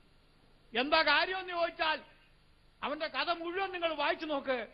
അവന്റെ സ്നേഹിതന്മാർ പോലും അറിവില്ലായ്മ കൊണ്ട് അബദ്ധങ്ങൾ സംസാരിച്ചതേ ഉള്ളൂ. എന്നാൽ അവന്റെ ഭാര്യ മനഃപൂർവമായി ദൈവത്തെ ഉപേക്ഷിച്ചവളാണ്. ഭർത്താവിന്റെ വലിയ സങ്കടത്തിൽ ഭർത്താവിന് ആലോചന പറഞ്ഞു കൊടുത്തു. അങ്ങനത്തെ ഭാര്യമാരൊല്ലൂടെ ഉണ്ടോ? ദൈവത്തെ തള്ളിപ്പറഞ്ഞ് ആത്മഹത്യ ചെയ്തോളാൻ എന്ന് പറഞ്ഞാൽ നിനക്ക് ആ ലോകത്തിൽ ചെന്നാലും ഗതി കിട്ടരുത്. ദൈവത്തെ തള്ളിപ്പറഞ്ഞിട്ട് ആത്മഹത്യ ചെയ്യുന്നതിന്റെ ഗുണമതാ. ആത്മലോകത്തിലും പ്രത്യാശയ്ക്ക് വകയില്ലെന്നുള്ളത്. ആ സ്ത്രീയെ പിന്നെ യോബിന് തിരികെ കിട്ടിയെന്ന് പറഞ്ഞാൽ എനിക്കത് മനസ്സിലാകുന്നില്ല. പിന്നെ അവളെ നന്നാക്കിയെടുക്കാൻ എവിടെ സമയമിരിക്കുന്നു? ദൈവത്തിന് സ്തോത്രം. അതുകൊണ്ട് ഞാൻ പറയുന്നത്, ദൈവത്തിന് സ്തോത്രം, നമുക്ക് ആദമിൽ കൂടി നഷ്ടമായി പോയതെല്ലാം അനവധിയായി മനോഹരമായി ക്രിസ്തുവിലൂടെ മടക്കിയെടുക്കുവാൻ ദൈവം ഒരു നല്ല മാർഗം തന്നിരിക്കുന്നു. ഹല്ലേലൂയ. നമ്മുടെ ഈ യോഗങ്ങൾ നിമിത്തം പലരും കർത്താവിങ്കിലേക്ക് മടങ്ങി വരുവാൻ, ഈ ദൈവിക കൂട്ടായ്മയിലേക്ക് മടങ്ങി വരുവാൻ, ദൈവത്തെ അഭിമുഖീകരിക്കുവാൻ സന്തോഷമുള്ളവരായി, ധൈര്യമുള്ളവരായി ആയിത്തീരുവാൻ ദൈവത്തിന്റെ പരിശുദ്ധാത്മാവ് സഹായിക്കട്ടെ എന്ന് ഞാൻ പ്രാർത്ഥിക്കുന്നു. കൈകളെ എല്ലാവരും ഒന്ന് ഉയർത്തി ഒരു നിമിഷം കർത്താവിനെ സ്തുതിച്ചാട്ടെ. ആമേൻ, ആമേൻ, ആമേൻ. ദൈവം നിങ്ങളെല്ലാവരെയും അനുഗ്രഹിക്കട്ടെ എന്ന് ഞാൻ ആത്മാർത്ഥമായി പ്രാർത്ഥിക്കുന്നു. ദൈവത്തിന് സ്തോത്രം. ഹല്ലേലൂയ. മീറ്റിംഗ് പ്രാർത്ഥിച്ച് അവസാനിപ്പിക്കേണ്ടതിനായി കർത്താവിന്റെ ദാസൻ പാസ്റ്റർ ജോർജ് ജോസഫ് അവരെ ക്ഷണിച്ചുകൊള്ളുന്നു. ആമേൻ, ആമേൻ. ദൈവത്തിന് സ്തോത്രം, ദൈവത്തിന് സ്തോത്രം. പ്രാർത്ഥിച്ച് മീറ്റിംഗ് അവസാനിച്ചതിന് ശേഷമേ എഴുന്നേറ്റ് പോകാവും ദയവായി ഓർപ്പിക്കുന്നു. 1-2 മിനിറ്റുകളിലൂടെ ശാന്തമായിരുന്നാട്ടെ. ദൈവത്തിന് സ്തോത്രം. കർത്താവേ, നല്ല ദൈവമേ, സുഖി പിതാവേ, ഇന്നെല്ലാ സമയത്തിനായി നന്ദിയോടെ ഞങ്ങൾ സ്തോത്രം ചെയ്യുന്നു. ഞങ്ങളെ വാസ്തവമായി സ്നേഹിക്കുന്ന വല്ലഭനായ യേശുവേ, ഇന്ന് ഈ സന്ധ്യയുടെ യാമത്തിലേക്ക് ഞങ്ങൾക്ക് കടന്നു വന്ന് അങ്ങയുടെ തിരുവചനം ശ്രദ്ധിപ്പാൻ ഇടയാക്കിയതോർത്ത് അങ്ങ് ഞങ്ങൾ വാഴ്ത്തുന്നു, സ്തുതിക്കുന്നു. ഞങ്ങളുടെ വീഴ്ചകൾ, താഴ്ചകൾ ഒന്നും ഓർക്കാതെ ഇന്നിയോളവും ഞങ്ങൾക്ക് ആവശ്യമായി തന്ന് ഞങ്ങളെ നടത്തി. ഈ ദിവസങ്ങളായിട്ട് ഞങ്ങൾ അങ്ങിലേക്ക് മടങ്ങിയിരുവാനുള്ള ദിവ്യമായ ആലോചന ഞങ്ങൾക്ക് തന്നതോർത്ത് നന്ദിയോടെ ഞങ്ങൾ സ്തോത്രം. ഞങ്ങളുടെ പുറമേയുള്ളതായ ബഹളത്തിൽ നീ പ്രസാദിക്കുന്നില്ല. ഞങ്ങളുടെ ഹൃദയംഗമായുള്ള അങ്ങയെ സ്തുതിക്കുവാനും അങ്ങെന്തു പറഞ്ഞാലും ചോദ്യം ചെയ്യാതെ അനുസരിപ്പാനുള്ള ദൈവകൃപ ഞങ്ങളുടെ മേൽ പകരുമാറാകണമേ എന്ന് പ്രാർത്ഥിക്കുന്നു.